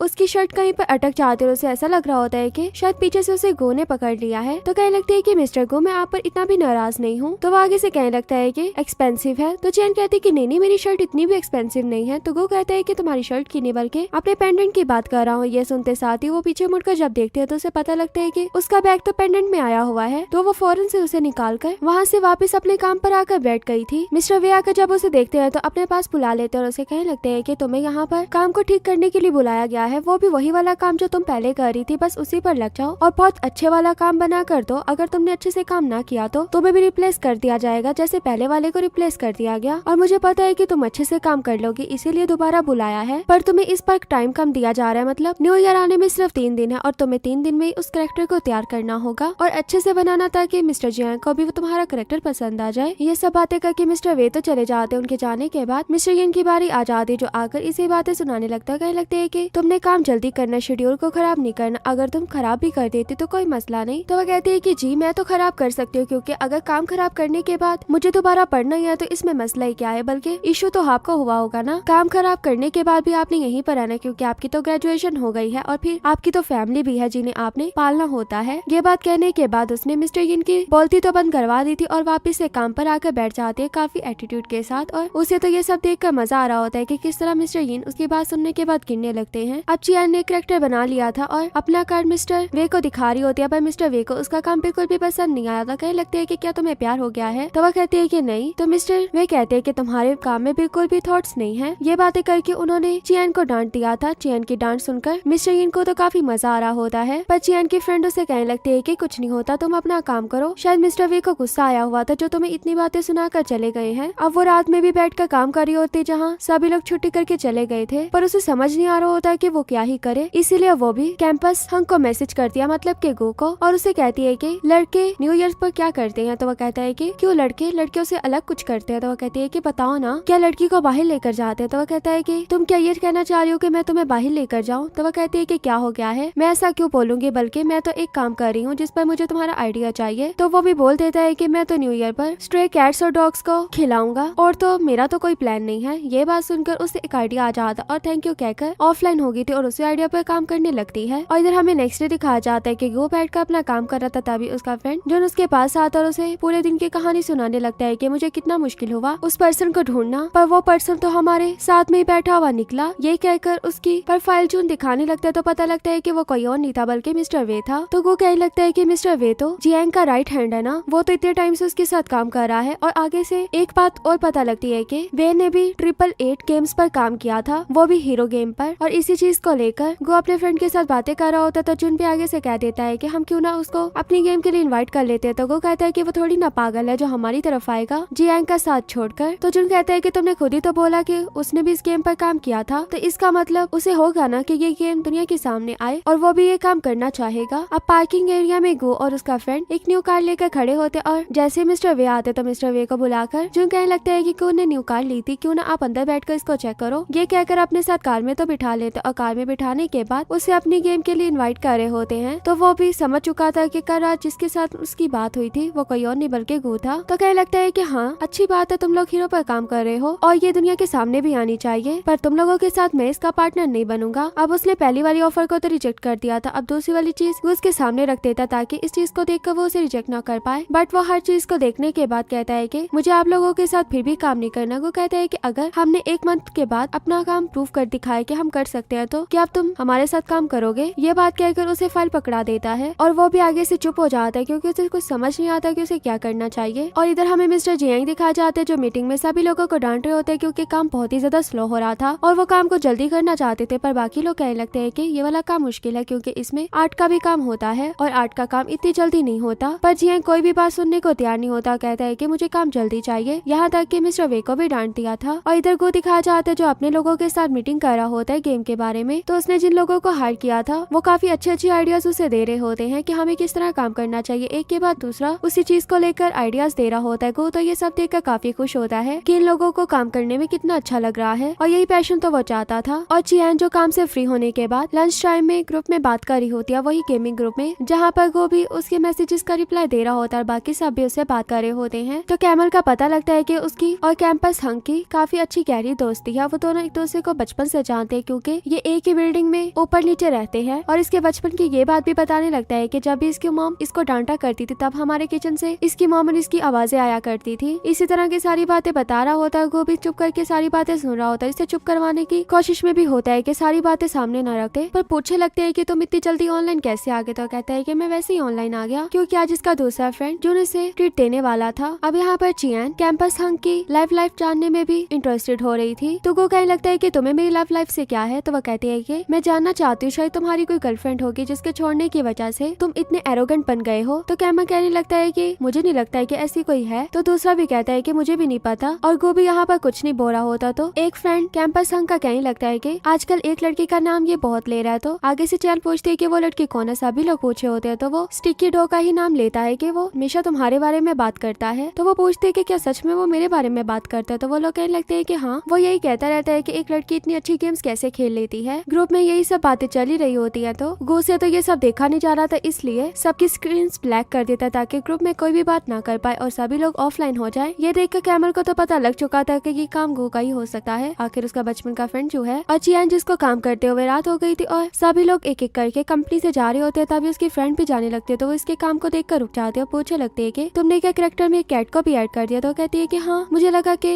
लड़कों को कैट पसंद होगी और वो न्यू ईयर पे ऐसा ही कुछ करते होंगे, क्या ये अच्छा नहीं है? तो वो कहती है कि नहीं, ये तो काफी ज्यादा क्यूट है और ये लड़का देखा देखा लग रहा है, जो गुड लुकिंग भी है और थोड़ा सा एरोगेंट भी लग रहा है। ये कहकर उसकी फ्रेंड तो वहाँ से चली गई थी और उसके जाने के बाद ये सोचने लगते है कि गुड लुकिंग और एरोगेंट कोई और नहीं बल्कि गो ही हो सकता है। क्या ये गो लड़के की बात कर रही थी? यही सब सोच सोच कर खुश हो रही होती है। इतने में चियान को अपनी फ्रेंड शिनियो का मैसेज आता है, जो इससे पूछ रही होती है कि क्या तुम वापस नहीं आओगी, देखो टाइम क्या हो गया है। तो आगे से चियान उसे बताने लगती है कि मेरे पास 3 दिन से भी कम का टाइम है और मुझे कार्ड को रीडिजाइन करना होगा, जो इन्हीं दिनों में मैं करूंगी। तो मुझे नहीं लगता कि मैं वापस आ पाऊंगी। जैसे ही मेरा काम कंप्लीट होगा उस दिन मैं वापस आऊंगी और जैसे ही मैं ये वाले कार्ड्स को कंप्लीट कर लूंगी वैसे ही मैं सोच रही हूँ कि गो वाले डिपार्टमेंट में चली जाऊँ, क्योंकि वो भी अभी तक लोगों को हायर कर रहा है। अगर यहाँ का काम कंप्लीट ना किया तो वहाँ कैसे जाऊंगी? ये सुनकर उसकी फ्रेंड हो जाती है कि चलो ठीक है तुम करो, आखिर तुमने गो वाले डिपार्टमेंट में भी तो जाना है। अब चियान जैसे ही थोड़ा बहुत अपना काम कंप्लीट करके बाहर आती है तो उसको एक छोटा सा पपी नजर आता है, जिसको देखकर वो उसके पास ही बैठ गई थी और उसे प्यार वगैरह करने लगती है। उसका नेम भी पूछती है, जिसका नेम पेन पेन होता है। तभी वो देखती है कि अंदर से गो भी आ रहा है। तो गो को देखकर उसके दिमाग में एक आइडिया आता है, तो वो पेन पेन की ओनर से कहती है कि क्या आप मेरे लिए एक फेवर कर सकती हो? ये कहकर उसने उसके डॉग का टॉय भी ले लिया था और साथ में उसका डॉग को भी ले लिया था। गो के आगे ऐसे फील करवा रही होती कि जैसे वो डॉग से बहुत ही ज्यादा डरती है, ताकि गो उसकी तरफ देखने लगे और उसको उस डॉग से बचाए। गो इससे पहले कोई रिएक्ट करता वहाँ पर बाइक आने वाली होती है। ये देखकर चियान जल्दी से डॉग को बचा लेती है और वैसे ही आकर गो चियान को बचा लेता है। अब चियान जो गो को देखती है तो खुश होती है और उसके बाद डॉग से प्यार करने लगती है और कहती है कि तुम ठीक तो हो ना, और फिर उसको उसके ऑनर के पास भेज देती है। और उसके जाने के बाद गो उसे कहती है कि थैंक्स, तुमने मेरी हेल्प की। तो वो कहता है कि मैंने तुम्हारी हेल्प नहीं की बल्कि डॉग की हेल्प की है, मैं तो बस उसे बचाना चाहता था। तो चियान इस बात को भी बर्दाश्त कर लेती है। तो वो कहता है कि तुम तो डॉग से डरती नहीं थी, तो अचानक से उसे डरना बंद कैसे हो गया? तो चियान भी बात को बदलते हुए कहने लगती है कि तुम अभी तक अपने डिपार्टमेंट के लिए लोगों को हायर कर रहे हो ना, तो मुझे भी हायर कर लो। मैं भी बहुत बड़ी फैन हूँ ट्रिपल टी गेम्स की, तो मैं तुम्हारे लिए कैरेक्टर्स का काम कर दूंगी। और आगे से वो कहने लगता है कि क्या तुम अपने काम के लिए लॉयल नहीं हो? ये बात कहकर वो वहाँ से चला जाता और उसकी बात नहीं सुनता। अब इधर गो जो अपने फ्रेंड के साथ खाने के लिए आ गया था, उसके साथ बैठकर जब खा रहा होता है तो जुन कहने लगता है कि क्या तुम्हें स्टिकी डो पसंद आ गई, क्या तुम उससे प्यार करते? तो वो कहते हैं कि मैं एक ऐसी लड़की से प्यार कैसे कर सकता हूँ जिसको मैंने आज तक देखा भी नहीं और ना मिला हूँ। तो जुन कहता है कि यही तो मसला है कि मुझे लगता है कि तुम उससे प्यार कर बैठे हो, तभी तो तुम बाकी लड़कियों को ऐसे इग्नोर कर रहे हो जैसे वो तुम्हारे लिए कुछ हो ही ना। उसकी ये बात सुनने के बाद ये भी ग्रुप में मैसेज करता है कि लड़कियां न्यू ईयर पर क्या करती? तो वो कहती है कि मुझे भी नहीं पता। तो उसका फ्रेंड ये मैसेज देकर कहता है कि तुम सीधा उसको इनवाइट कर लो ना न्यू ईयर के लिए, साथ में न्यू ईयर सेलिब्रेट करो। तो कहते हैं कि किसने बोला कि मैं उसको न्यू ईयर के लिए बुला रहा हूँ, मैं तो बस रिसर्च का काम कर रहा हूँ। तो स्टिकी डो से कहती है कि मैं बाकी लड़कियों से डिफरेंट हूँ। तो वो कहता है कि अच्छा तुम क्या करती हो? अभी इतनी बात होती है तो जिनकी बातों की वजह से वो आगे उससे बात ही नहीं करता, क्योंकि वो बार बार कह रहा होता है कि उसको इनवाइट कर लो ना और इस तरह तुम लोग मिल भी लोगे। और मोबाइल साइड में रखकर उसके साथ बैठकर खाने लगता है। तभी जुन को चियान नजर आती है, तो वो चियान को देखकर उसको आवाज लगा देता है, जबकि गो उसे मना कर रहा था। चियान भी अपना ऑर्डर देने के बाद इसके पास आ जाती और आकर जब हेलो करती है तो जुन इसे अपने पास ही बैठने को कहता है कि हमें ज्वाइन कर लो ना। ये बात सुनकर वो फौरन से बैठ जाती है और नीचे से गो उसके पाँव के ऊपर पाँव देकर बैठा हुआ था और उसे कहने लगते है कि जल्दी जल्दी खाओ, हमने काम करने के लिए वापस जाना है। उसने अपने पाँव को गो से बचा तो लिया था, पर जैसे ही उसे कॉल आ जाती है तो वो कॉल सुनने के लिए साइड में चला जाता है। तो चियान उससे कहने लगती है कि क्या तुम इतने टाइम तक भी काम करते रहते हो? तो वो कहता है कि हाँ। तो चियान कहती है कि तुम इस बार मुझे ट्रीट दे रहे हो तो नेक्स्ट टाइम मैं तुम्हें ट्रीट दूंगी। तो वो उसे मना कर देता है। तो चियान उसे कहती है कि हम एक दूसरे को WeChat में ऐड कर लेते हैं, मैंने लाइन की, डांस की और भी वीडियोस देखी थी, तो वो मैं तुम्हें शेयर कर दूंगी। पर वो उससे WeChat में भी ऐड होने से मना कर देता है। हर बात पर रिजेक्ट होने से चियान सोच लेती है कि अब तो मुझे यहाँ से भागना होगा कोई ना कोई एक्सक्यूज देकर, इसलिए अपने मोबाइल को देखते हुए कहती है कि ओ मैं तो लेट हो गई, मेरा डॉम तो जल्दी बंद हो जाता है। ये कहकर वहाँ से भागकर चली जाती है और उसके जाने के बाद जुन वापस आ गया तो आकर उसे पूछता है कि वो कहाँ पर गई। तो वो कहता है कि मैंने उसको डराकर भगा दिया। तो कहता है कि तुमने ऐसा क्यों किया? मैं तो उसको अपने डिपार्टमेंट के लिए मनाना चाहता था, मतलब कि वो उसी यूनिट में उसे भी जॉब देना चाहता था। पर ये सुनकर वो कहता है कि क्या? और चियान जो बाहर आने के बाद सभी लोगों को पिक बनाते हुए देखती है तो वो भी स्काई की तरफ देखने लगती है, जो काफी प्यारा लग रहा होता है क्योंकि 2 स्टार्स और 1 मून साथ में होते हैं। ये देखकर वो भी पिक बनाने के बाद गो को भेज देती है। अब गो भी जैसे उसकी पिक को देखता है तो उसे होता है कि सेम यही चीज तो यहीं पर भी हो रही है। तो यही सोचकर जल्दी से बाहर की तरफ भागता है कि वो क्या यहाँ पर सेम ही जगह पर है। और बाहर आने के बाद इधर उधर देखता है पर उसे कोई भी नजर नहीं आ रही होती। फिर स्काई की तरफ देखने लगता है, कहता है कि यही सेम जगह थी, उसको यहीं पर होना चाहिए। यही चीज सोचकर वो चियान को मैसेज कर देता है कि क्या तुम जियांग चंग में हो? ये सुनकर वो भी सो जाती है कि क्या मतलब, इसे कैसे पता? तो ये भी जब इधर उधर देखने लगती है तो इसे गो नजर आ जाता है। गो को देखकर इसे लग रहा होता है कि कैंपस कैंपस हंक क्या गो है। अभी यही बात सोचकर उसकी तरफ जा रही होती है, तभी गो का मैसेज आ जाता है कि वो तो मैंने ऐसे ही कह दिया क्योंकि टॉप सर्च में जियांग चेंग का ही नाम है स्टार्स और मून में। तो वो कहते हैं कि तुमने तो मुझे डरा दिया था, मुझे लगा हम दोनों सेम ही सिटी में हैं। तो वो कहता है कि अगर ऐसा होता तो कितना सरप्राइजिंग होता ना। तो इस बात के बाद दोनों अपने अपने रास्ते जाने लगते और एक दूसरे से बात करते हुए भी जा रहे होते हैं। गो से कहने लगता है कि मुझे तो लगा था कि तुम डेटिंग में बिजी होगे। तो वो कहते हैं कि ऐसा कुछ भी नहीं है, वो सिर्फ मेरा क्रश है ना कि बॉयफ्रेंड। तो दोनों बात करते हुए जा रहे होते हैं और जियांग जो अपना काम मिस्टर वे और मिस्टर जियांग को दिखा रही होती है। मिस्टर जियांग उसके काम को देखकर उससे उसकी डिटेल के बारे में पूछे होते हैं, वो भी काफी अच्छे से अपनी पिक के बारे में बता रहे होते हैं। अब यहाँ पर मिस्टर जियांग ने डिसाइड करना था कि इसकी पिक को एक्सेप्ट किया जाए या नहीं किया जाए और लास्ट में पता लगता है कि मिस्टर जियांग कह देते हैं कि इसकी पिक को रिलीज कर दो। ये सुनकर एक सेकंड के लिए तो जियांग को यकीन ही नहीं आता कि उसकी पिक सिलेक्ट हो चुकी है। तो मिस्टर वे भी उसको शाबाश का इशारा करके वहाँ से चले गए। तो उनके जाने के बाद मिस्टर ये ना जाते जो आकर जियांग से कहने लगते हैं कि अभी तो सिर्फ पिक सिलेक्ट हुई है, क्या पता लोगों को अच्छी ना लगे। तो उसकी फ्रेंड भी उसकी बात सुनते हुए कहने लगती है कि हाँ आपकी जितनी बुरी तो नहीं लगेगी। ये कहकर उसे चुप करवा दिया था और उनके वहाँ से जाने के बाद जियांग से कहने लगती है कि अगर मिस्टर जियांग को तुम्हारी पिक पसंद आ गया तो इसका मतलब बहुत अच्छी है और तुमने अब बिल्कुल भी टेंशन नहीं लेनी। तो जियांग भी इस बातों के बाद बाहर कुछ खाने पीने के लिए आ जाती है और साथ में उसे अपनी फ्रेंड को भी कॉल की हुई थी जिसे सारी बातें बता रही होती है और फिर उसे ये भी कहते हैं कि यहाँ से हमने प्रैक्टिस करने के लिए जाना है और वहाँ पर गो भी तो मिल जाएगा ना। और तुम्हें पता है जो कैरेक्टर मैंने बनाया वो गो से मिलता जुलता है, मतलब प्यारा भी है और अकड़ू सा भी है। पर उसकी फ्रेंड तो उसकी ये सब बातें सुनने के बाद और ही बातें उससे करने लगती है और कॉल के कट होने के बाद ये कैंपस हंक को भी मैसेज करती है कि मेरे साथ कुछ ना कुछ तो होने वाला है। वो तो इसका फौरन से रिप्लाई नहीं करता। तो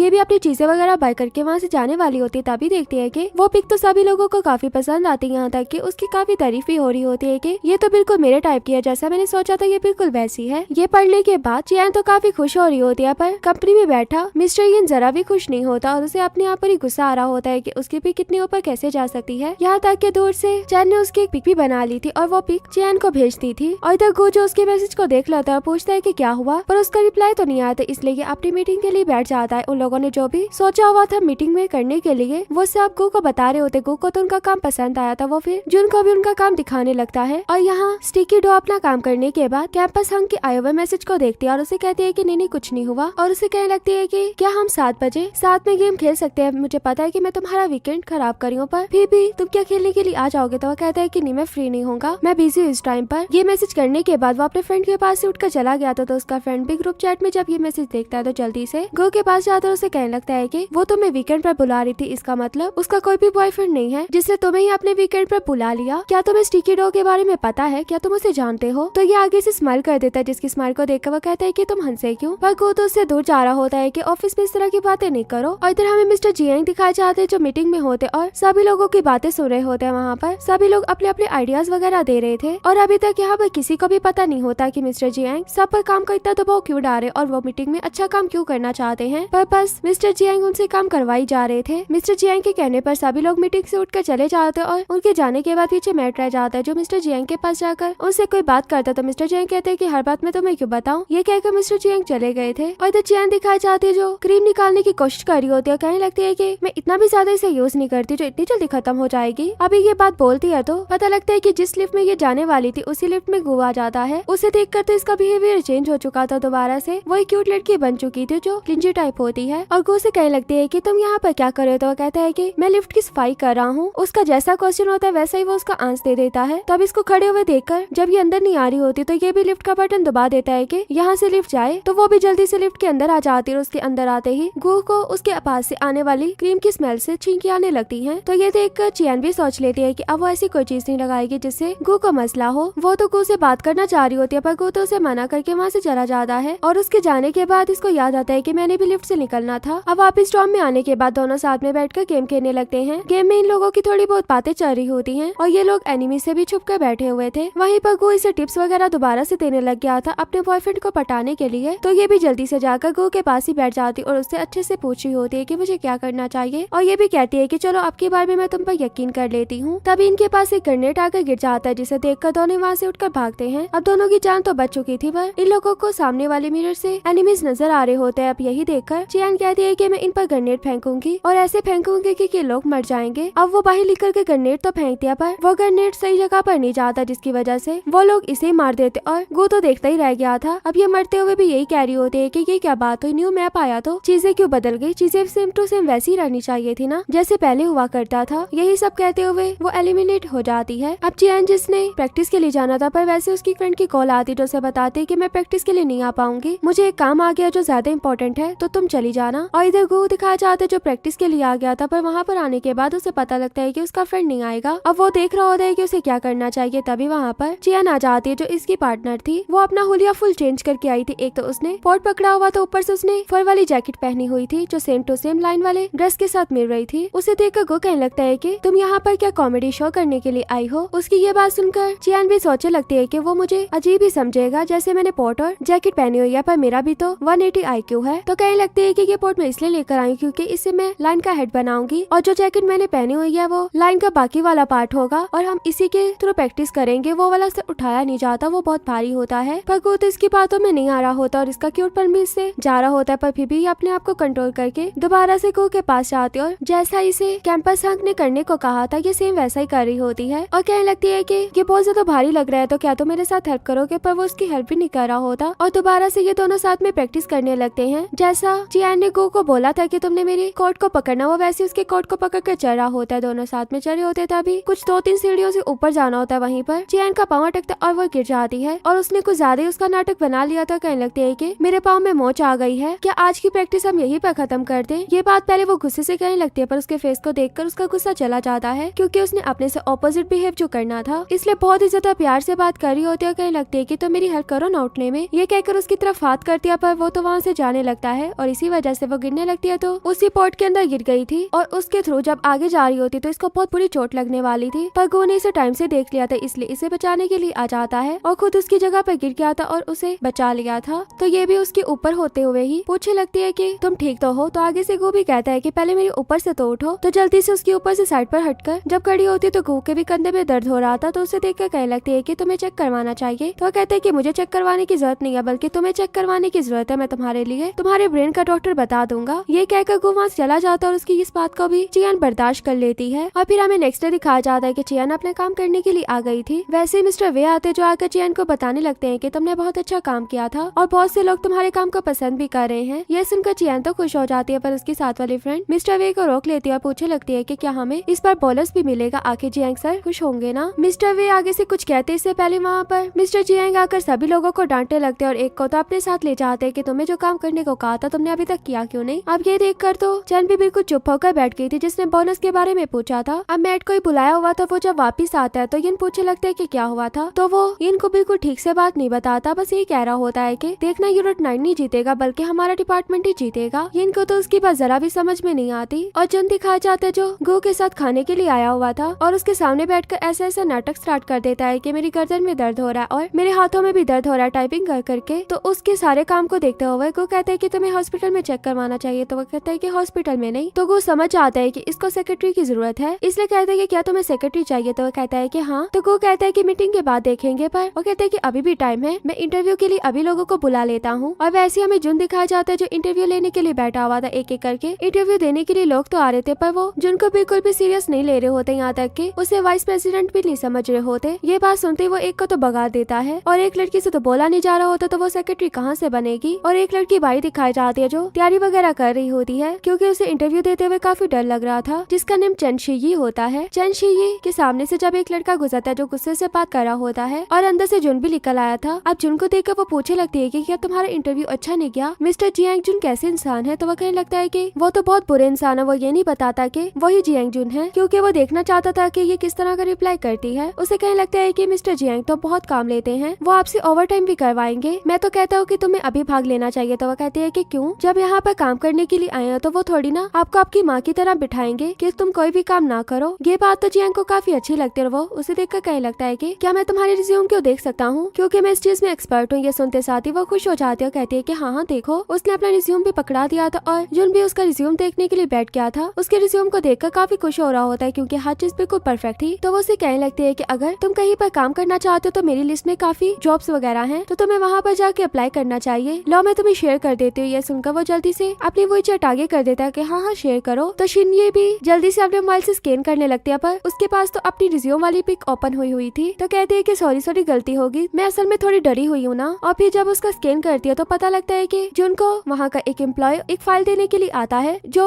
जुन का नाम भी लेता है। ये सुनते साथ ही वो शौक हो गई थी कि ये क्या चल रहा है। जिसे मैं जुन समझ रही थी वो तो वो है ही नहीं था। जुन तो मेरे साथ में बैठा हुआ है। अब वो भी देख रहा होता है कि अब मैं इससे कैसे बात करूँ। तो वो कहता है कि अगर तुम्हें सारी सच्चाई का पता लग ही गया है तो तुम कल से काम करने के लिए आ जाना। वो पहले शौक होते हुए भी कहती है कि हाँ जरूर, मुझे कोई मसला नहीं है। अभी जुन दिखाया जाता है जो एक जगह पर आकर ड्रिंक कर रहा होता है। वहीं पर वो गो के मैसेज का रिप्लाई भी कर रहा होता है। पीछे से उसकी बात मैट पे आकर सुन लेता है और जैसे जुन ने मैट को देख लिया था तो वो ऐसे कर रहा होता है जैसे उसने कुछ देखा ही ना या सुना ही ना हो और उसके साथ ड्रिंक करने के लिए भी नहीं बैठता बल्कि वहाँ से भागने की करता है। उसको जाते हुए गो ने भी देख लिया था और पूछने लगता है कि ये मैट यहाँ पर क्या कर रहा था। तो वो कहता है कि मुझे भी नहीं पता, एकदम से आ गया था। अब गो को कुछ तो दाल में काला लग रहा था, इसलिए पूछने लगता है कि जब वो यहाँ पर आया उससे पहले तुम क्या कर रहे थे। तो वो बताता है कि मैं आपका ही रिप्लाई कर रहा था। अब यहाँ पर इनको पता लग जाता है कि उसने लॉन्ग डिस्टेंस इंटरेक्शन वाली बात सुन ली होगी और वही वो बताने गया होगा मिस्टर जियांग को, इसलिए ये दोनों भी भागते हैं। और वैसे ही हमें डायरेक्ट मीटिंग का सीन दिखाया जाता है जहाँ पर सबसे पहले मिस्टर जियांग के प्रोजेक्ट को देखा जा रहा होता है और वो अपने प्रोजेक्ट में लॉन्ग डिस्टेंस इंटरेक्शन वाली बात भी करते हैं। अब स्टीला भी उनके प्रोजेक्ट को अच्छे से देख रही थी और बाकी लोग भी जो इनके प्रोजेक्ट को देखने के लिए आए थे वो भी अच्छे से सुन रहे होते हैं। इनकी बारी खत्म हो चुकी थी और गो की बारी आ जाती और उसने उस कॉन्सेप्ट को ही खत्म कर दिया। तो कहे लगता है कि मैंने भी पहले लॉन्ग डिस्टेंस के बारे में सोचा था पर भी मुझे उसमें कुछ ना कुछ तो गलत लगा, इसीलिए अब मैं ये वाला आइडिया लेकर आया हूँ जिसमें वो ये कहता है कि हम पुराने वाले तरीके से चलेंगे क्योंकि उसको वही वाली बात याद आती है जो चियान ने मरते मरते बोली थी कि अगर न्यू मैप है तो तरीका तो पुराना होना चाहिए। तो उसी बात को इसने जहन में रखा था और इसी बारे में इन लोगों ने काफी बैठकर मीटिंग भी की थी। पहले तो गो के माइंड में ये आइडिया नहीं आया था और बेचारा जुन तो काफी परेशान होता है कि मैं क्या पागल हूँ, मुझे इतने ओपन एरिया में बैठकर ऐसी बात नहीं करनी चाहिए थी, अब हमारा क्या होगा। पर गो कहता है कि मेरे पास एक आइडिया और वो आइडिया यही था जो मीटिंग में उसने बताया। मीटिंग एंड होने के बाद सभी लोग बाहर बैठकर वेट कर रहे होते हैं बोर्ड ऑफ डायरेक्टर्स का कि वो लोग इनके बारे में क्या फैसला करेंगे। अब वो लोग बाहर आते और ये लोग अंदर जाते हैं जहाँ पर स्टीला इन्हें बताती है कि हीरो पाथ वाले प्रोजेक्ट को अप्रूव किया गया है। ये सुनकर जियांग को तो बहुत गुस्सा आता है, वहाँ से चला जाता है और उसके जाने के बाद को भी मिस्टर वे को देख रहा होता है और मिस्टर वे ने भी इसे आने के लिए हाँ कर दी थी क्योंकि उनके दरमियान यही प्रॉमिस हुआ था कि अगर हमारा प्रोजेक्ट अप्रूव हो जाता है तो आपको हमारे साथ ही काम करना होगा। और ये सब पीछे से जियांग भी देख लेता है और यहीं पर हमारा ये पार्ट भी एंड हो गया था। वीडियो अच्छी लगे तो वीडियो को लाइक करना।